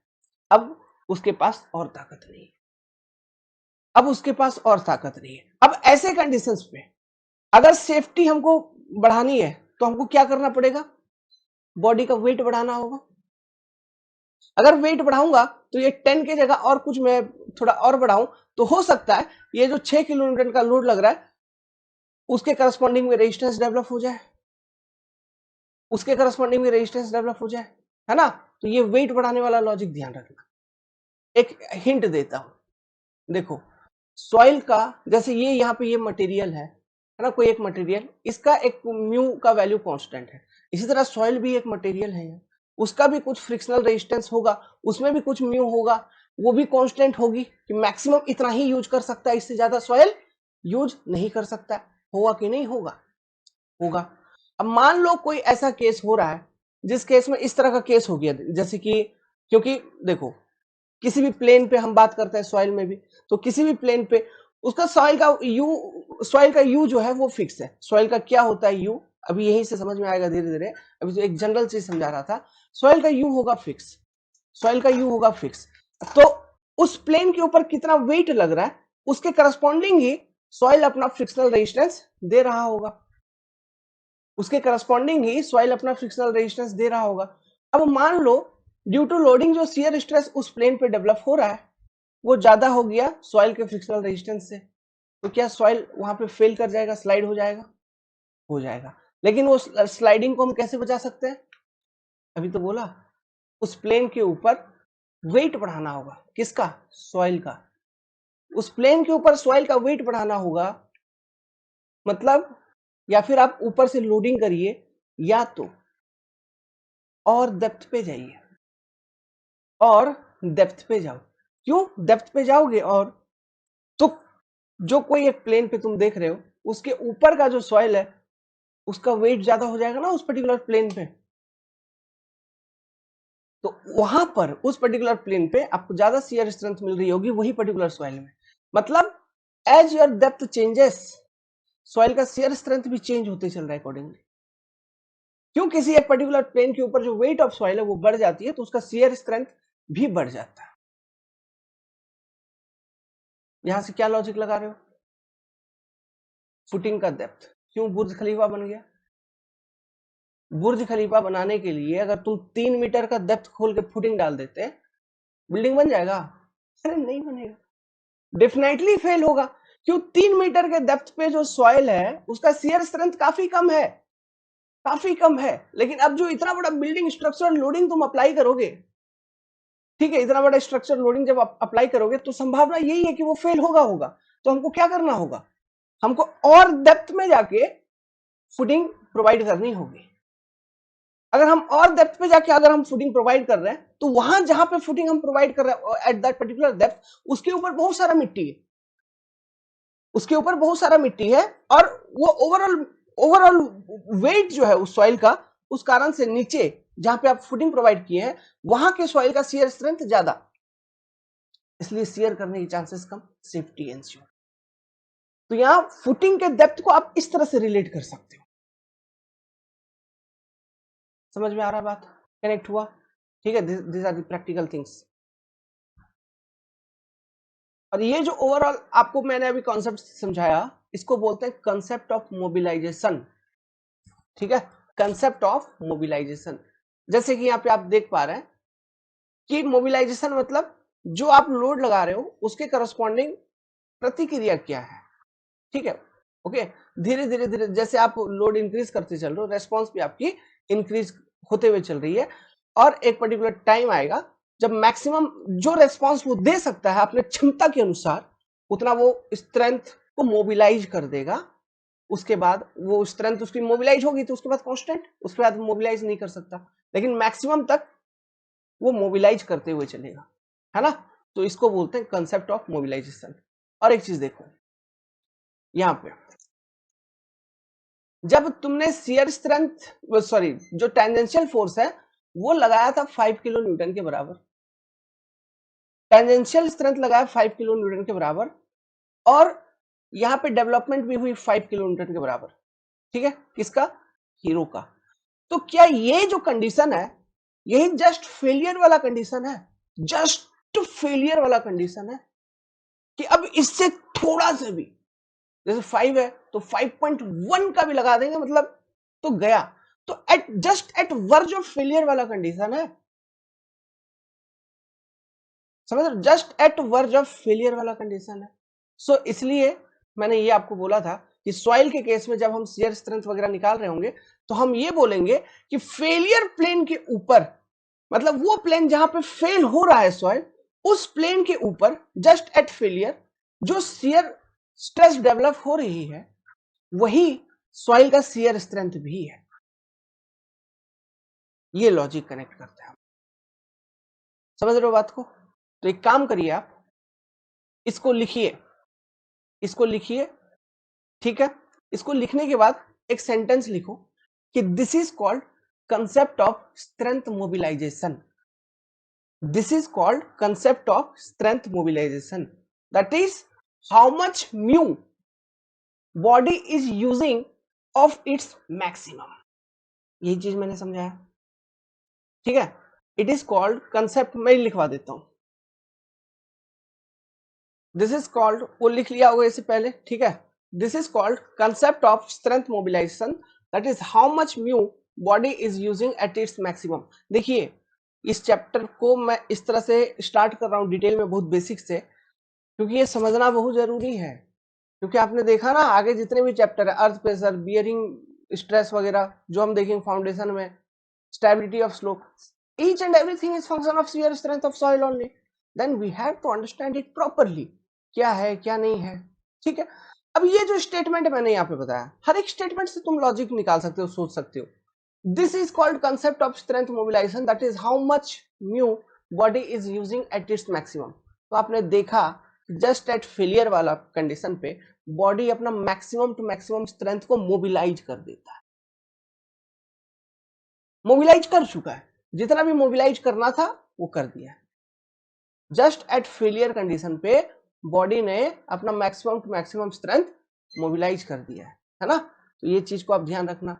तो ये जो बिहेवियर हम लोग अभी डिस्कस कर रहे हैं, ये सेम चीजें सॉइल में भी हो रहे होंगे. सेम चीजें सॉइल के लिए भी एप्लीकेबल है. ठीक है. मैं यहाँ पे एक बॉडी का एग्जांपल लेके कुछ बेसिक कंसेप्ट्स को समझा रहा हूं, but this everything is valid for soil also. Okay. अब ये जो चीज मैंने आपको बताया, इसी को मैं थोड़ा सा और एक्सप्लेनेशन करता हूं. जैसे कि हमने जो बॉडी लिया, okay, this was the body. समझिए, इस पे एक नॉर्मल फोर्स लग रही थी. ठीक है. एफ एन कह लो, नॉर्मल फोर्स, या फिर हम इससे पहले एन लिखे थे, जिसकी वैल्यू है कांस्टेंट, जो कि आपका कांस्टेंट. नॉर्मल फोर्स आपका कांस्टेंट था. ठीक है. अभी नॉर्मल फोर्स कांस्टेंट था. अब इसको तुम ना एज ए फोर्स के, हम स्ट्रेस के फॉर्म में अगर देखें, है ना, फोर्स को छोड़ के स्ट्रेस के फॉर्म में देखते हैं. नॉर्मल फोर्स की जगह आप ले लो नॉर्मल स्ट्रेस. कि normal stress force divided by area, जिस एरिया पे लग रहा है स्ट्रेस, है ना. तो normal stress, let's suppose this is your sigma N, sigma normal. और यहाँ पे आपने लगा रहे थे tangential stresses tau. Okay. This is your shear stress, shear stress. Okay. अभी देखिए, और यहां पे आपका हीरो डेवलप हो रहा था. Okay. This is your tau जो आप अप्लाई कर रहे थे, और यहां पे आपका टाउ डेवलप हो रहा था. लेट्स सपोज इसको मैं कहता हूं, tau resistance. Okay. Tau R. ठीक है. इसका बाय डिफॉल्ट फॉर्मूला क्या होगा? जैसे ये नॉर्मल स्ट्रेस का बात कर रहा हूं, तो ये मतलब normal force divided by cross section area, यही होगा. टाउ आर का बात कर रहा हूं, मतलब ये जो आपका शियर रेजिस्टेंस डेवलप हो रहा है, F R divided by cross section area है, यही. अब एफ आर क्या डेवलप हो रहा है? एफ आर डेवलप हो रहा है mu into that normal force. ठीक है. जो आपका एफ एन जो नॉर्मल फोर्स है, यही तो डेवलप हो रहा है, mu into F N divided by A, इस तरह से. ओके. अंदर का. और बाकी शियर स्ट्रेस जो टेंजेंशियल डायरेक्शन में आप स्ट्रेस लगा रहे हो, वो तो आ ही रहा है. अब देखिए, मैं आपको एक डायग्राम और बना के दिखाता हूँ. ये चल रहा है. अभी देखो, अभी जो कॉन्सेप्ट सिखाया आपको मोबिलाइजेशन का, उसी को ध्यान में रखते हुए चलना. देखो देखो,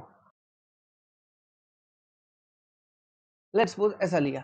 ये जो एक्सिस है, इसके अलोंग मैंने रिप्रेजेंट कर दिया आपको सिग्मा एन, जो नॉर्मल स्ट्रेस है. वाई एक्सिस के अलोंग दिखा दिया मैंने सिग्मा एन. ठीक. अभी देखो, आपने जैसे शियर देखो, इस पर्टिकुलर बॉडी में ऐसा सीन था कि जो maximum to maximum shear strength develop हो रहा था. जैसे कि अभी हमने एग्जांपल देखा, मैक्सिमम टू मैक्सिमम कितना डेवलप हो रहा था? 5 किलो न्यूटन का. मान लो फोर्स के टर्म में ही उसको हम kilo Newton per unit area, क्योंकि एरिया तो कैंसिल आउट हो जा रहा है ना हर जगह. जब तुम डिवाइड करोगे बाबू, सिग्मा एन, टाउ आर, इनको आपस में डिवाइड करो तो एरिया कैंसिल आउट हो जाएंगे कि नहीं, है ना. तो आप वही फोर्सेस के वैल्यू को यहाँ पे कंसिडर करते हुए चलिए. सिग्मा एन तो आपका वो 10 किलो न्यूटन कॉन्स्टेंट था, है ना, मान लो 10 किलो न्यूटन पर मीटर स्क्वायर में था वहां पे, वो कांस्टेंट था। अभी आपने लगाया जैसे शियर स्ट्रेस जो लगाया था वो 1 किलो न्यूटन पर मीटर स्क्वायर का लगाया था। शियर स्ट्रेस कितना का लगाया था? 1 किलो न्यूटन पर मीटर स्क्वायर का। तो जो सॉइल ने अपना रेस्पॉन्स दिया था वो कुछ, वो भी 1 किलो न्यूटन पर मीटर स्क्वायर के अकॉर्डिंग का ही रेस्पॉन्स दिया था। आपने लगाया 1 किलो न्यूटन पर मीटर स्क्वायर, तो रेस्पॉन्स भी मिली 1 किलो न्यूटन पर मीटर स्क्वायर का। समझ में आ रहा है? आपने लगाया 1 किलो न्यूटन पर मीटर स्क्वायर, रेस्पॉन्स भी मिली 1 किलो न्यूटन पर मीटर स्क्वायर। आपने इंक्रीज किया 2, तो रेस्पॉन्स भी मिला 2। आपने इंक्रीज किया 3, रेस्पॉन्स भी मिला 3। आपने इंक्रीज किया 4, रेस्पॉन्स भी मिला 4। आपने इंक्रीज किया अप टू 5, रेस्पॉन्स भी मिला अप टू 5, है ना। तो ये देखिए, तो यहाँ पे इस तरह से लाइनें आते रहेंगे, मतलब इस एक्सिस पे मैं शियर स्ट्रेस को रिप्रेजेंट कर रहा हूँ, जो टाउ रेजिस्टेंस आपको मिल रहा है। ये जो एंगल आपको मिल रहा है ना, this this angle is called as beta.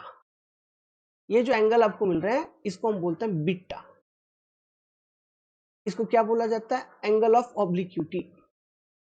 Angle of ऑब्लिक्यूटी।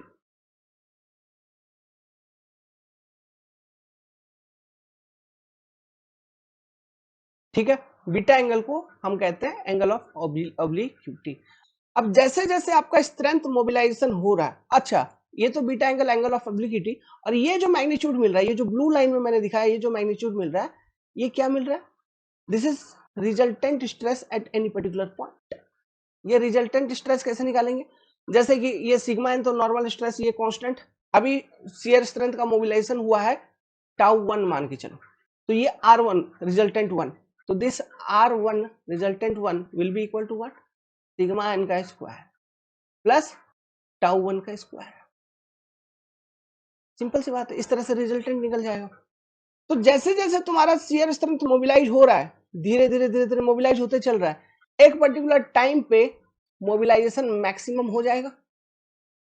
एक पर्टिकुलर टाइम पे मोबिलाइजेशन मैक्सिमम हो गया, तो वो जो मैक्सिमम मोबिलाइजेशन है उसके करस्पॉन्डिंग जो ये एंगल मिल रहा है, एंगल ऑफ ऑब्लिक्विटी, इसका भी वैल्यू मैक्सिमम होगा, बीटा मैक्स।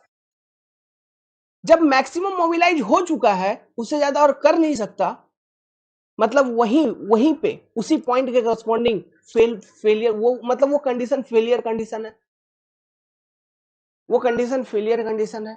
जब आपका स्ट्रेंथ मैक्सिमम मोबिलाइज हो गया, उससे ज्यादा स्ट्रेंथ है नहीं, बची नहीं आपके पास, तो क्या वो फेलियर कंडीशन है?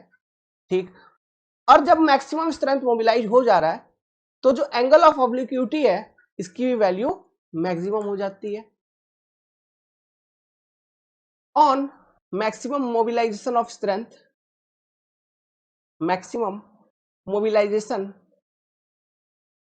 लाइजेशन ऑफ स्ट्रेंथ,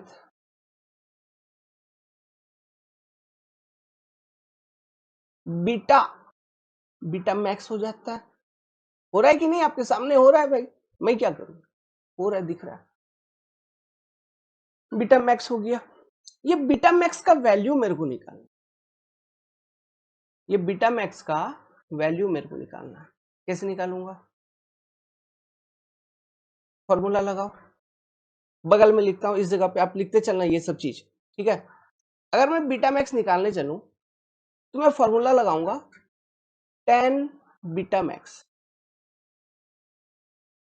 इक्वल टू क्या बोलूं, tan थीटा इक्वल टू क्या होता है? P by B, perpendicular upon base. तो बीटा मैक्स के करस्पॉन्डिंग जो शियर स्ट्रेंथ है वो मैक्सिमम मोबिलाइज हो गया है, दैट इज जो रेजिस्टेंस आपको मिल रहा है टाउ रेजिस्टेंस, वो मैक्सिमम मोबिलाइज हो गया है। अगर हम शियर स्ट्रेंथ ऑफ सॉइल के टर्म्स में बात करें तो ये जो टाउ रेजिस्टेंस होगा ये उस सॉइल का शियर स्ट्रेंथ ही होगा कहीं ना कहीं, अगर हम बीटा मैक्स की बात कर रहे हैं, है ना। तो क्योंकि इसके करस्पॉन्डिंग मैक्सिमम मोबिलाइजेशन हो गई, मतलब इससे ज्यादा शियर स्ट्रेंथ वो दे नहीं सकता, ठीक है। तो वो क्या हो गया? शियर स्ट्रेंथ ऑफ सॉइल हो गया कहीं ना कहीं। कनेक्ट हो रहा है? ठीक। तो मैं अभी इसको generally as a tau resistance लिख रहा हूं, ठीक है। तो P बाई बी क्या होगा? फॉर्मूला tan थीटा का P अपॉन बी, तो यहाँ P कौन? परपेंडिकुलर कौन? ये tau resistance is your perpendicular, base कौन?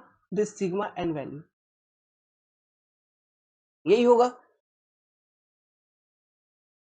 अब इसको अगर मैं थोड़ा सा सिंप्लीफाई करूं, इसको अगर मैं थोड़ा सा सिंप्लीफाई करूं तो देखिए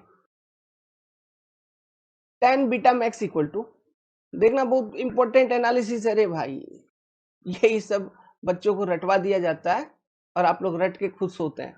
tan beta max equal to, मैंने बोला टाउ रेजिस्टेंस जो भी डेवलप हो रहा है ना, मतलब वो शियर स्ट्रेंथ ऑफ सॉइल हो गया, divided by sigma N. Simplify करो, टाउ रेजिस्टेंस का वैल्यू मैंने क्या लिखा था, टाउ रेजिस्टेंस का वैल्यू लिखा था एफ नॉर्मल इनटू म्यू।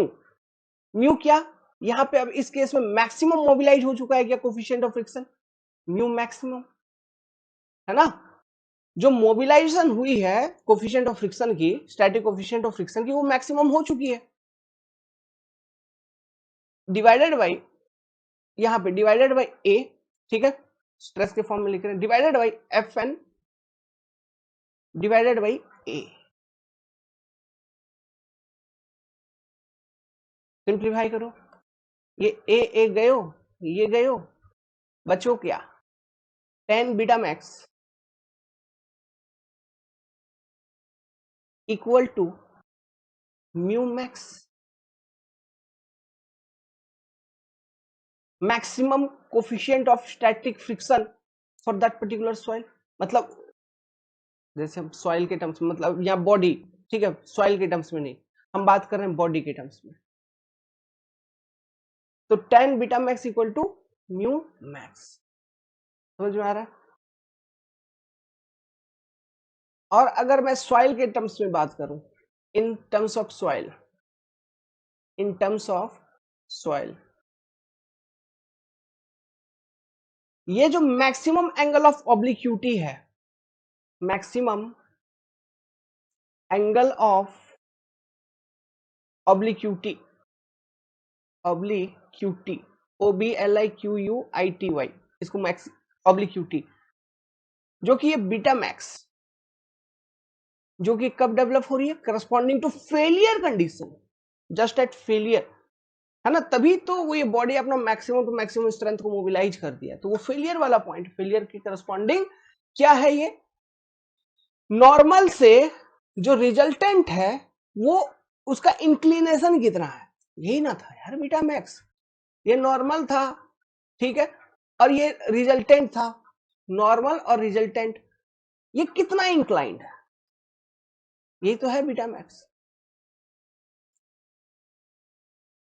ये सिग्मा एन था और ये रिजल्टेंट आ रही थी, तो रिजल्टेंट इक्वल टू कैसे, रूट अंडर सिग्मा एन का स्क्वायर प्लस टाउ का स्क्वायर, शियर स्ट्रेस का स्क्वायर। तो एट फेलियर जो नॉर्मल और रिजल्टेंट के बीच में इंक्लिनेशन है वो कितना है, तो वही इंक्लिनेशन को हम बोल रहे हैं बीटा मैक्स, समझ में आ रहा है, कि how much the resultant stress at failure is inclined to the normal stress is your maximum angle of obliquity, and in soil this maximum angle of obliquity is called as phi।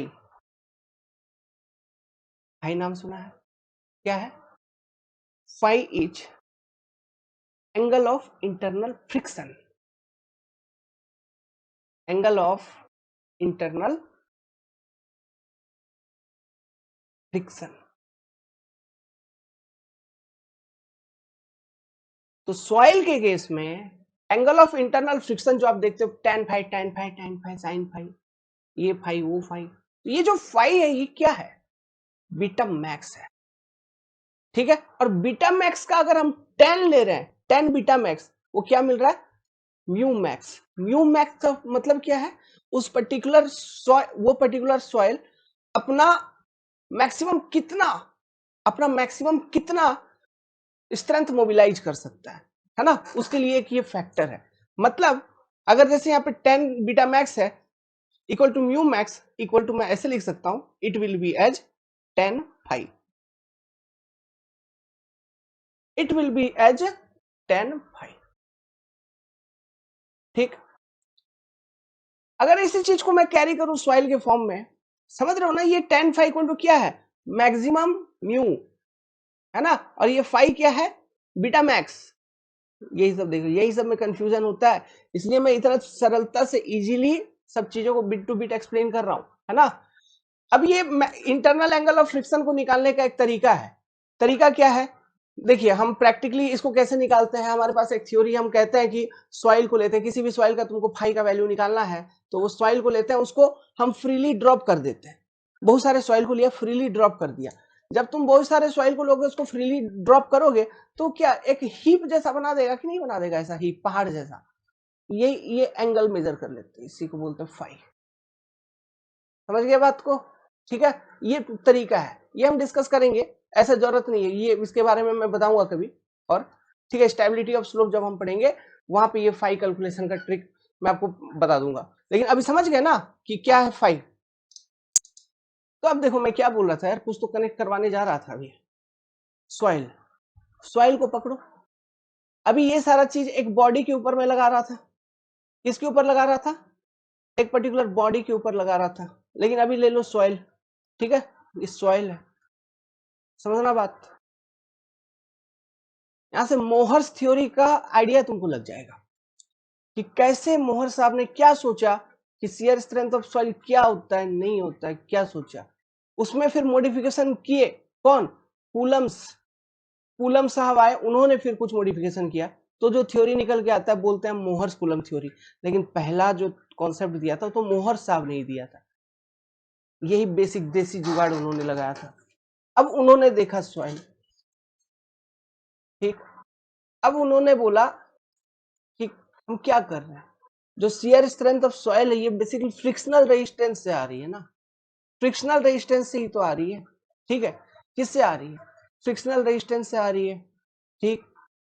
तो frictional resistance between what, two soil particles, दो soil particle के बीच में जो frictional resistance है वहीं से तो आ रही है, ठीक। तो दो सॉइल पार्टिकल के बीच में जो कोफिशिएंट ऑफ फ्रिक्शन की वैल्यू होगी वो क्या होगी, tan फाई। दो सॉइल पार्टिकल के बीच में जो कोफिशिएंट ऑफ स्टैटिक फ्रिक्शन होगा वो क्या होगा, tan फाई होगा। अरे अभी तो समझाया, tan phi is equal to mu max, है ना। तो म्यू मैक्सिमम मतलब क्या है, उस किसी भी बॉडी का क्या था, maximum maximum coefficient of friction उसका क्या है, समझ रहे हो बात को। तो दो सॉइल पार्टिकल के बीच में, इन टर्म्स ऑफ सॉइल अगर हम देखेंगे तो दो सॉइल पार्टिकल के बीच में जो कोफिशिएंट ऑफ फ्रिक्शन होगा वो क्या होगा, tan फाई। नाउ अब क्या चाहिए तुमको, चाहिए यहाँ पे इस, जैसे यहाँ पे इस लेवल पे हम देख रहे हैं, तो इस लेवल पे नॉर्मल लोड। तो नॉर्मल लोड मतलब ये दो सॉइल पार्टिकल एक दूसरे के कांटेक्ट में है, मान लो जब एक दूसरे कांटेक्ट में है तो उनके बीच में जो नॉर्मल स्ट्रेस लग रही है वर्टिकली, है ना, उस प्लेन पे, वो क्या है, उस प्लेन पे effective stress, sigma normal effective. तो इस चीज को यूज करके मोहर साहब ने बोला कि इस सॉइल का जो शियर स्ट्रेंथ है tau S, let's suppose it is your nothing but sigma normal effective tan phi. This is your equation of shear strength of soil according to Mohr's.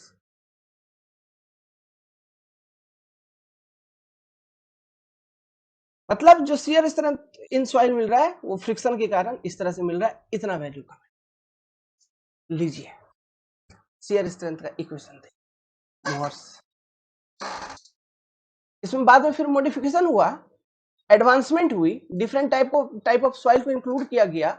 जैसे अब इसको यूज किया गया, किसको, कोहेजन को, है ना। क्यों हम जब कूलम साहब आए, बहुत बहुत तरह की थ्योरी चीजें इसमें ऐड हुई, हम देखेंगे वो किस तरह से वो थ्योरीज का डेवलपमेंट हुआ।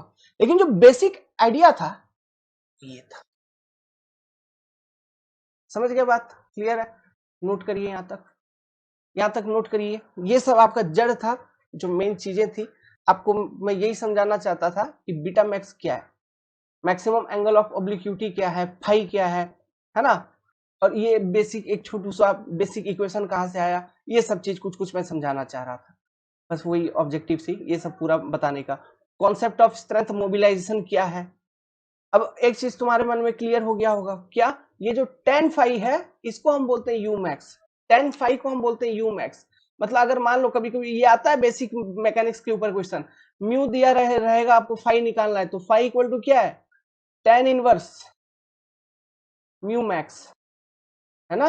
ये भी चलता है भाई, ये भी कभी कभी आता है एग्जाम में इस तरह से भी, इसलिए ये सब बेसिक चीजें बताया मैंने।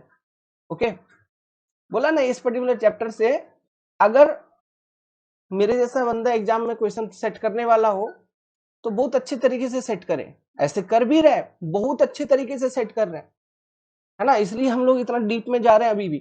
तो समझिए कितना high level of question set कर रहे होंगे, थ्योरेटिकल क्वेश्चन कुछ बहुत अच्छे सेट किए जाते हैं इस पर्टिकुलर चैप्टर से, इसलिए इस चैप्टर को अच्छे से पढ़ना बहुत जरूरी। तो यहां तक चीजों को नोट डाउन करिए।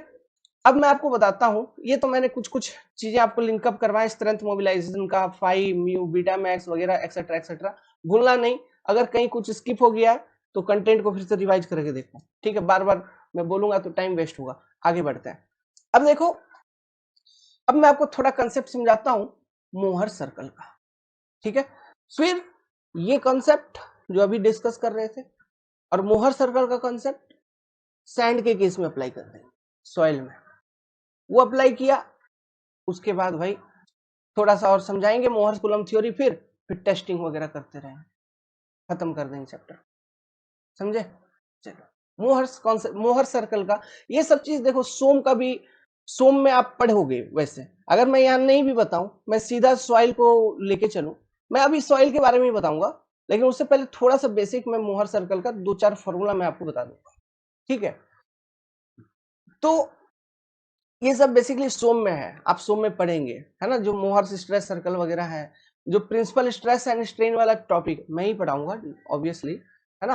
अभी उसको स्थगित कर रखा है, मेन फोकस है सॉइल का खत्म करना, क्योंकि सोम आपका 6-7 दिन में खत्म हो जाएगा, सॉइल बड़ी पेपर है, ठीक है। सोम में कुछ है नहीं, कोई जान नहीं है, थोड़ा सा डेरिवेशन किया, उसका 50-100 जितना क्वेश्चन सॉल्विंग कर लिया, वो क्वेश्चन प्रैक्टिस वाला चीज है सोम, ठीक है, कॉन्सेप्ट उसमें कुछ है नहीं, लेकिन ये जो है ये थोड़ा समझना पड़ता है। ओके, अब कुछ इंपॉर्टेंट पॉइंट लिखिए जो कि काफी इंपॉर्टेंट है। अच्छा एक मिनट रुको, इससे पहले अभी जो यहाँ पे मैंने आपको बताया था थोड़ा सा, ये सिग्मा एंड इफेक्टिव, देखो ये इफेक्टिव वाली जो चीज है ना, ये बहुत संशोधन के बाद हुई है, ठीक है। तो अभी के लिए हम इसको ऐसे करते हैं कि सिग्मा एंड इफेक्टिव ना कहते हुए केवल normal stress at that section कहते हैं, वहां पे जो नॉर्मल स्ट्रेस, नॉर्मल, क्योंकि ये दो तरीके का हो सकता है, क्या हो सकता है, एक तो ये टोटल स्ट्रेस हो सकता है, सब समझना बात को, और दूसरा इफेक्टिव स्ट्रेस, दोनों ही नॉर्मल स्ट्रेस, इफेक्टिव स्ट्रेस। तो बाद में जब थ्योरीज आए, है ना, जब मॉडिफिकेशंस हुए, तो वहां पे सॉइल को देखा गया, डिफरेंट टाइप ऑफ सॉइल, उसको देखते हुए फिर इक्वेशंस तो यही रहेगा, है ना, जो भी शियर स्ट्रेंथ ऑफ सॉइल की इक्वेशन आएगी उसमें नॉर्मल स्ट्रेस वाली चीज तो आएगी। लेकिन अब बात क्या है, बात ये है कि ये नॉर्मल स्ट्रेस जो है इसको हम टोटल कंसीडर करें या इफेक्टिव कंसीडर करें, इस पे बात विवाद होने लगा। तो जब इस पे बात विवाद हुआ तो ये डिफरेंट टाइप ऑफ सॉइल के अकॉर्डिंग ये चीजें चली गई। फॉर एग्जाम्पल सुनो बात मेरा, सैंड, सैंड में क्या है, वाइड साइज बड़ा बड़ा होता है, उसका परमिएबिलिटी ज्यादा है, तो आप जब दबाते हो तो पानी इजीली निकल जाता है, तो पोर वाटर वहां से अगर हम कंसिडरेट करेंगे तो पोर वाटर जल्दी निकल जाता है। तो सैंड की परमिएबिलिटी अच्छी होने के कारण जो टेस्टिंग होता है, सीयर टेस्टिंग, उसमें हम ड्रेन्ड कंडीशन में टेस्ट करते हैं, मतलब जो पोर वाटर है वो इजीली ड्रेन आउट हो जाती है, मतलब एक्सेस प्रेशर की बिल्डअप नहीं हो रही है, कहने का मतलब पोर वाटर रहता ही नहीं है।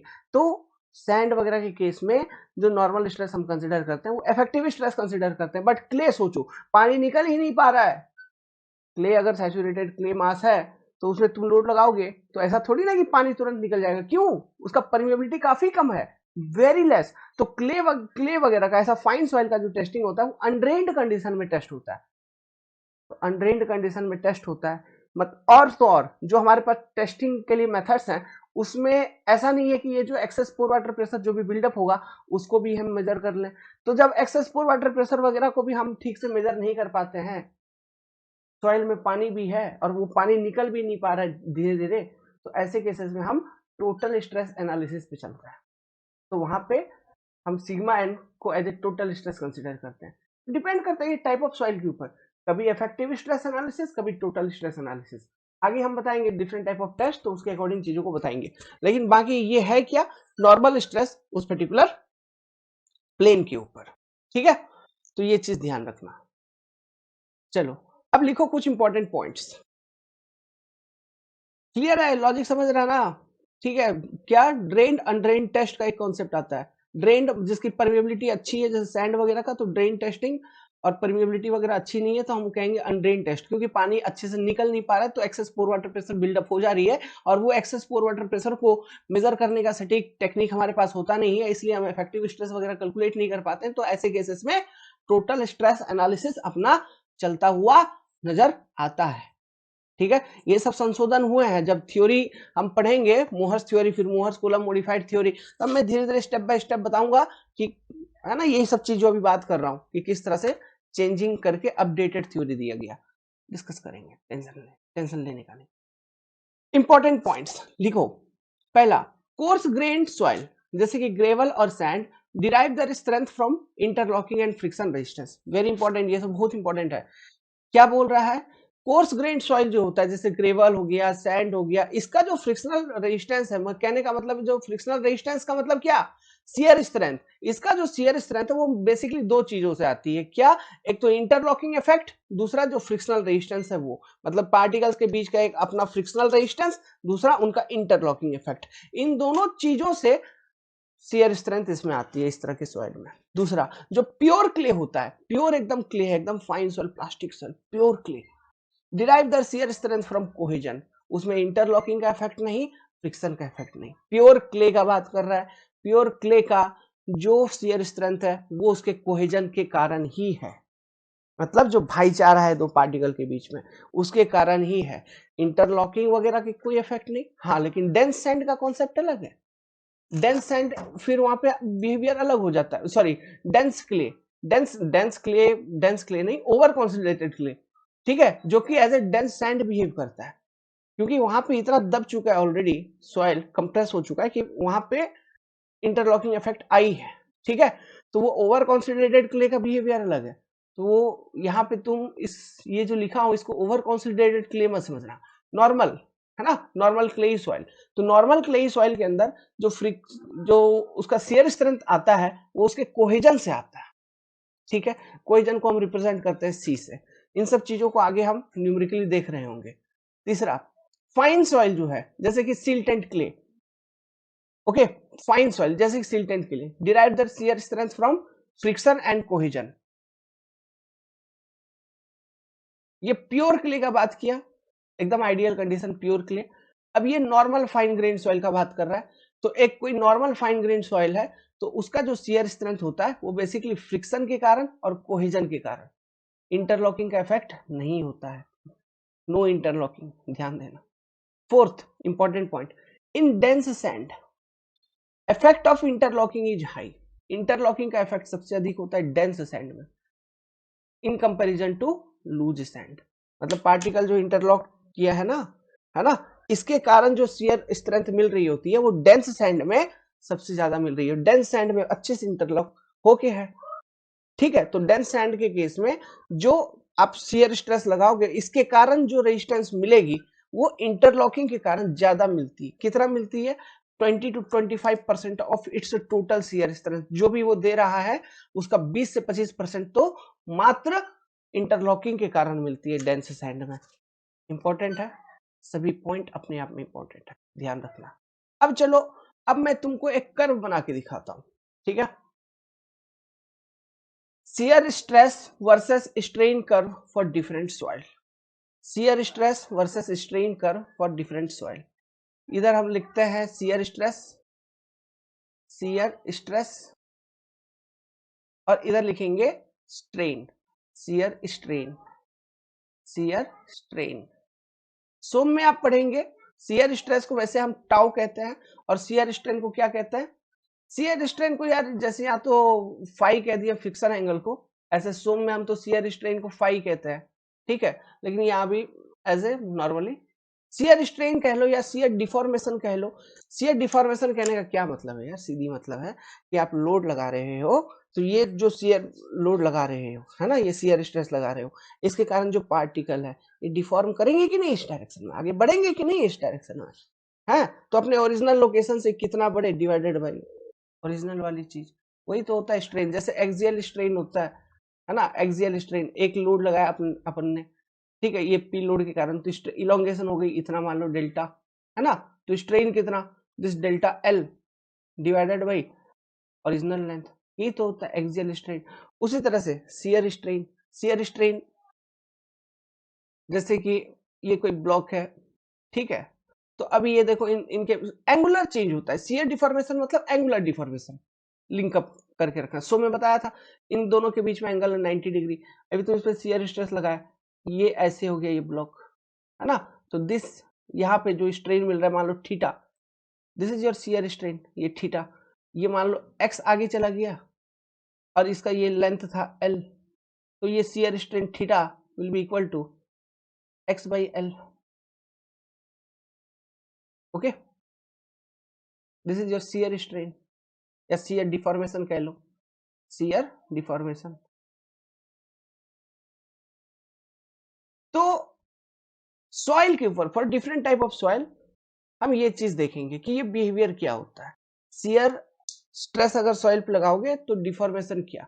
तो देखो मुझे ये बताओ, सबसे कम, बहुत ही कम शियर स्ट्रेस कौन झेल पाएगा? कौन झेल पाएगा? अगर जैसे कि मैं बोलता हूं फाइन ग्रेन्ड सॉइल है कोई, सोचना फाइन ग्रेन्ड सॉइल है, जैसे क्ले हो गया, फाइन ग्रेन्ड सॉइल है, तो इसकी प्लास्टिसिटी वगैरह काफी ज्यादा होती है ना। प्लास्टिसिटी वगैरह अगर काफी ज्यादा है, मतलब क्या है, इसका जो नेचुरल प्रॉपर्टी क्या होता है कि उस पर तुम थोड़ा सा शियर स्ट्रेस भी लगाओगे तो इजीली डिफॉर्म करेगा। थोड़ा सा भी शियर स्ट्रेस लगाओगे तो वो इजीली डिफॉर्म कर जाएगा। मतलब कम शियर स्ट्रेस पे ज्यादा शियर डिफॉर्मेशन आपको देखने को मिलेगा।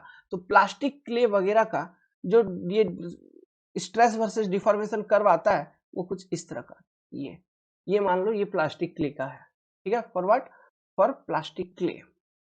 बहुत इंपॉर्टेंट है ये डायग्राम्स, एग्जाम में पूछ लेते हैं।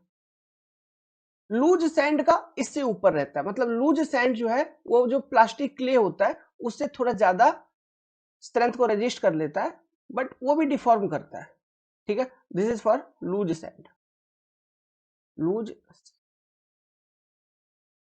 अब बात करते हैं डेंस सैंड में। डेंस सैंड में क्या होगा बाबू? देखो ये बेसिकली हो क्या रहा है, आप स्ट्रेस लगा रहे हो तो डिफॉर्मेशन हो रही है, स्ट्रेस लगा रहे हो तो डिफॉर्मेशन हो रही है, ये हो रही है। डेंस सैंड में क्या होगा? तो स्ट्रेस लगाओगे, डिफॉर्मेशन हो रही है, हो रही है, हो रही है, हो रही है, एक समय तक हो रही है, हो रही है, होते होते होते होते पहले क्या, डेंस सैंड में क्या आता है, वो जो अच्छे तरीके से इंटरलॉक्ड होते हैं वो एक पर्टिकुलर डिफॉर्मेशन के वैल्यू पे, है ना, एक पर्टिकुलर स्ट्रेन वैल्यू पे वो इंटरलॉक ब्रेक हो जाता है डेंस सैंड के केस में, क्योंकि डेंस सैंड में इंटरलॉकिंग का इफेक्ट ज्यादा है। तो देखो अब जैसे जैसे लोड लगाते चल रहे हो डिफॉर्मेशन हो रही है, उतना नहीं लेकिन कुछ ना कुछ हो रही है, डिफॉर्मेशन हो रही है, हो रही है, होते होते होते होते जितना झेलना था झेला। लेकिन अब क्या होगा, इंटरलॉकिंग हो जाएगा ब्रेक। जब इंटरलॉकिंग हो गया ब्रेक तो सडनली उस सॉइल का शियर स्ट्रेंथ कमेगा, सडनली उस सॉइल का शियर स्ट्रेंथ कुछ यू कमता है, ठीक है, इस तरह से। फिर उसके बाद तुम लोड लगा रहे हो तो वो फिर डिफॉर्म होते चलता। तो इस तरह का कर्व आपको देखने को मिलता है डेंस सैंड के लिए, डेंस सैंड के लिए, जिसमें से यहां पे ये जो सडन एक रिडक्शन इन शियर स्ट्रेंथ आपको दिख रहा है, it is due to breaking of interlocking, due to breaking of interlocking.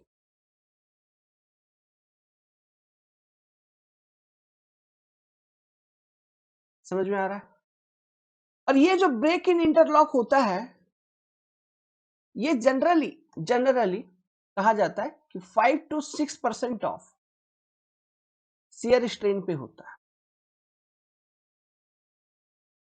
इतना अगर शियर स्ट्रेन आपने डेंस सैंड के ऊपर लगा दिया है तो इतना शियर स्ट्रेन के करस्पॉन्डिंग जो इंटरलॉकिंग के कारण जो रेजिस्टेंस मिल रहा था वो खत्म हो जाएगा, मतलब इंटरलॉकिंग फेल हो जाएगी। फिर उसके बाद इसके आगे तुम स्ट्रेन इंक्रीज करोगे तो स्ट्रेंथ, अब क्या स्ट्रेंथ वो धीरे धीरे कमता हुआ चलेगा। ठीक है, स्ट्रेस कम रहा है ना, शियर स्ट्रेंथ कम रहा है, धीरे धीरे कमता हुआ चलेगा और डिफॉर्म होता हुआ चलेगा। अब बात करते हैं ब्रिटल सॉइल की, जो सॉइल एकदम ब्रिटल है। तो ब्रिटल है तो ऑब्वियसली ब्रिटल मतलब का ये मतलब है कि डिफॉर्मेशन उसमें कम है ना। तो ये ब्रिटल सॉइल कुछ इस तरह से मैक्सि मतलब आप डिफॉर्मेशन लगाते चल रहे हो वो झेल रहा है, डिफॉर्मेशन लगाते चल रहे हो सॉरी शियर स्ट्रेस लगाते चल रहे हो वो कैरी कर रहा है, शियर स्ट्रेस को कैरी कर रहा है, मतलब रेजिस्टेंस को प्रोवाइड कर रहा है और कम डिफॉर्मेशन होते हुए चल रहा है ना। ब्रिटल मटेरियल में डिफॉर्मेशन कम, तो आप जैसे शियर स्ट्रेस लगा रहे हो वो रेजिस्टेंस प्रोवाइड कर रहा है, शियर स्ट्रेस लगा रहे हो रेजिस्टेंस प्रोवाइड कर रहा है, डिफॉर्मेशन कम है बट ब्रिटल है। तो यार मैक्सिमम, ये मटेरियल तो मटेरियल है ना, एक पर्टिकुलर मैक्सिमम अमाउंट तक ही रेजिस्टेंस प्रोवाइड करेगा। रेजिस्टेंस प्रोवाइड किया, मान लो जब वो फेलियर वाला पॉइंट आएगा उसके बाद थोड़ा सा भी शियर स्ट्रेस आप बढ़ा दोगे तो तुरंत फेलियर होगा और फिर डिफॉर्मेशन होते हुए चलेगा। तो ब्रिटल सॉइल के केस में इस तरह का कुछ आपको कर्व देखने को मिलता है। डिफॉर्मेशन, एक मिनट, ये कर्व याद रखना, ध्यान रखना, ये सब एग्जाम में पूछता है। कर्व समझ गया ना सब चीज। तो इस तरह से कुछ ब्रिटल सॉइल का ये फेलियर आपको देखने को मिलता है। ओके, ये this is for brittle soil.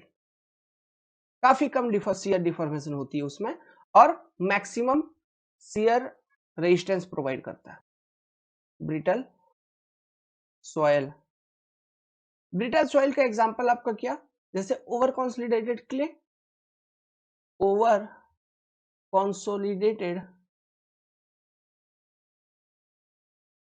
clay is an example of brittle soil. Okay, तो ये जो ब्रिटल सॉइल वगैरह होता है उसमें जो शियर फेलियर होता है, ठीक है, वो सडनली होता है। ठीक है, एक तरह का ये जो है it is example of sudden failure, है ना। आप इस पर्टिकुलर पॉइंट के करस्पॉन्डिंग देख रहे हैं, तुरंत अब वो शियर रेजिस्टेंस प्रोवाइड करना वो बंद कर दिया। तो ये यहाँ पे आपको एक फेलियर दिख रहा है, this is a sudden failure, एक केस सडन फेलियर।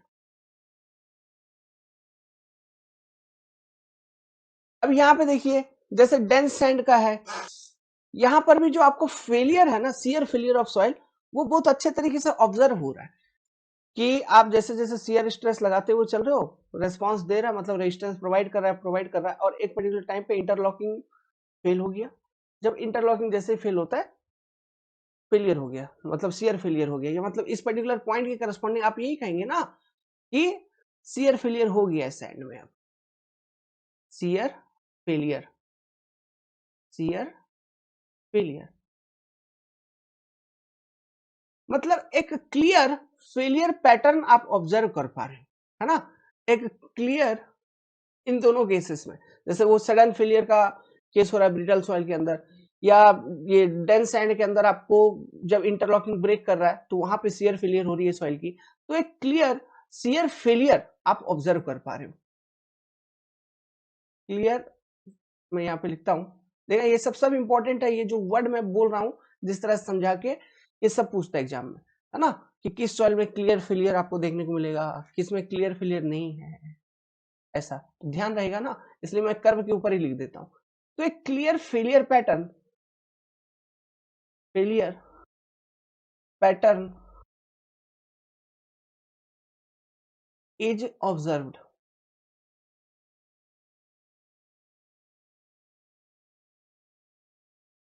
ओ, एक मिनट, ओ बी ऑब्जर्व्ड, रुको,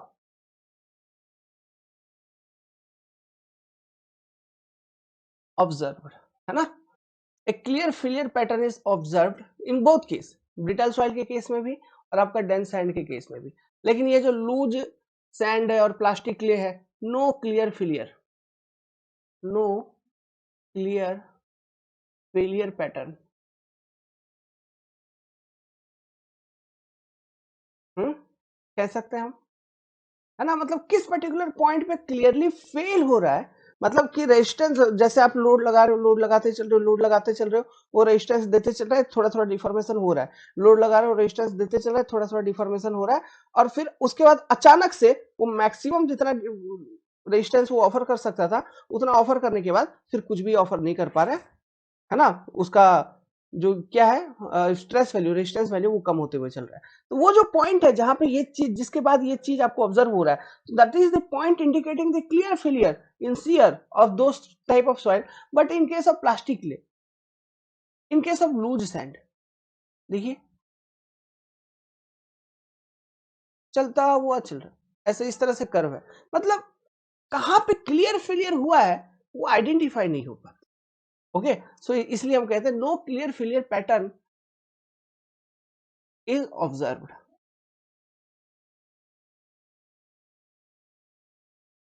क्लियर है बात,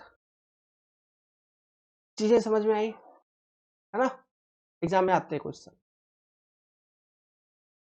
एक नोट बना के और लिखिए आगे, note in case of dense sand, है ना, ये एग्जाम में भी पूछता है, तो ये टॉपिक क्लियर हुआ ना, ये चीजें, ये डायग्राम्स, इस तरह के और भी बहुत सारे कर्व बनेंगे जो कि काफी इंपॉर्टेंट है।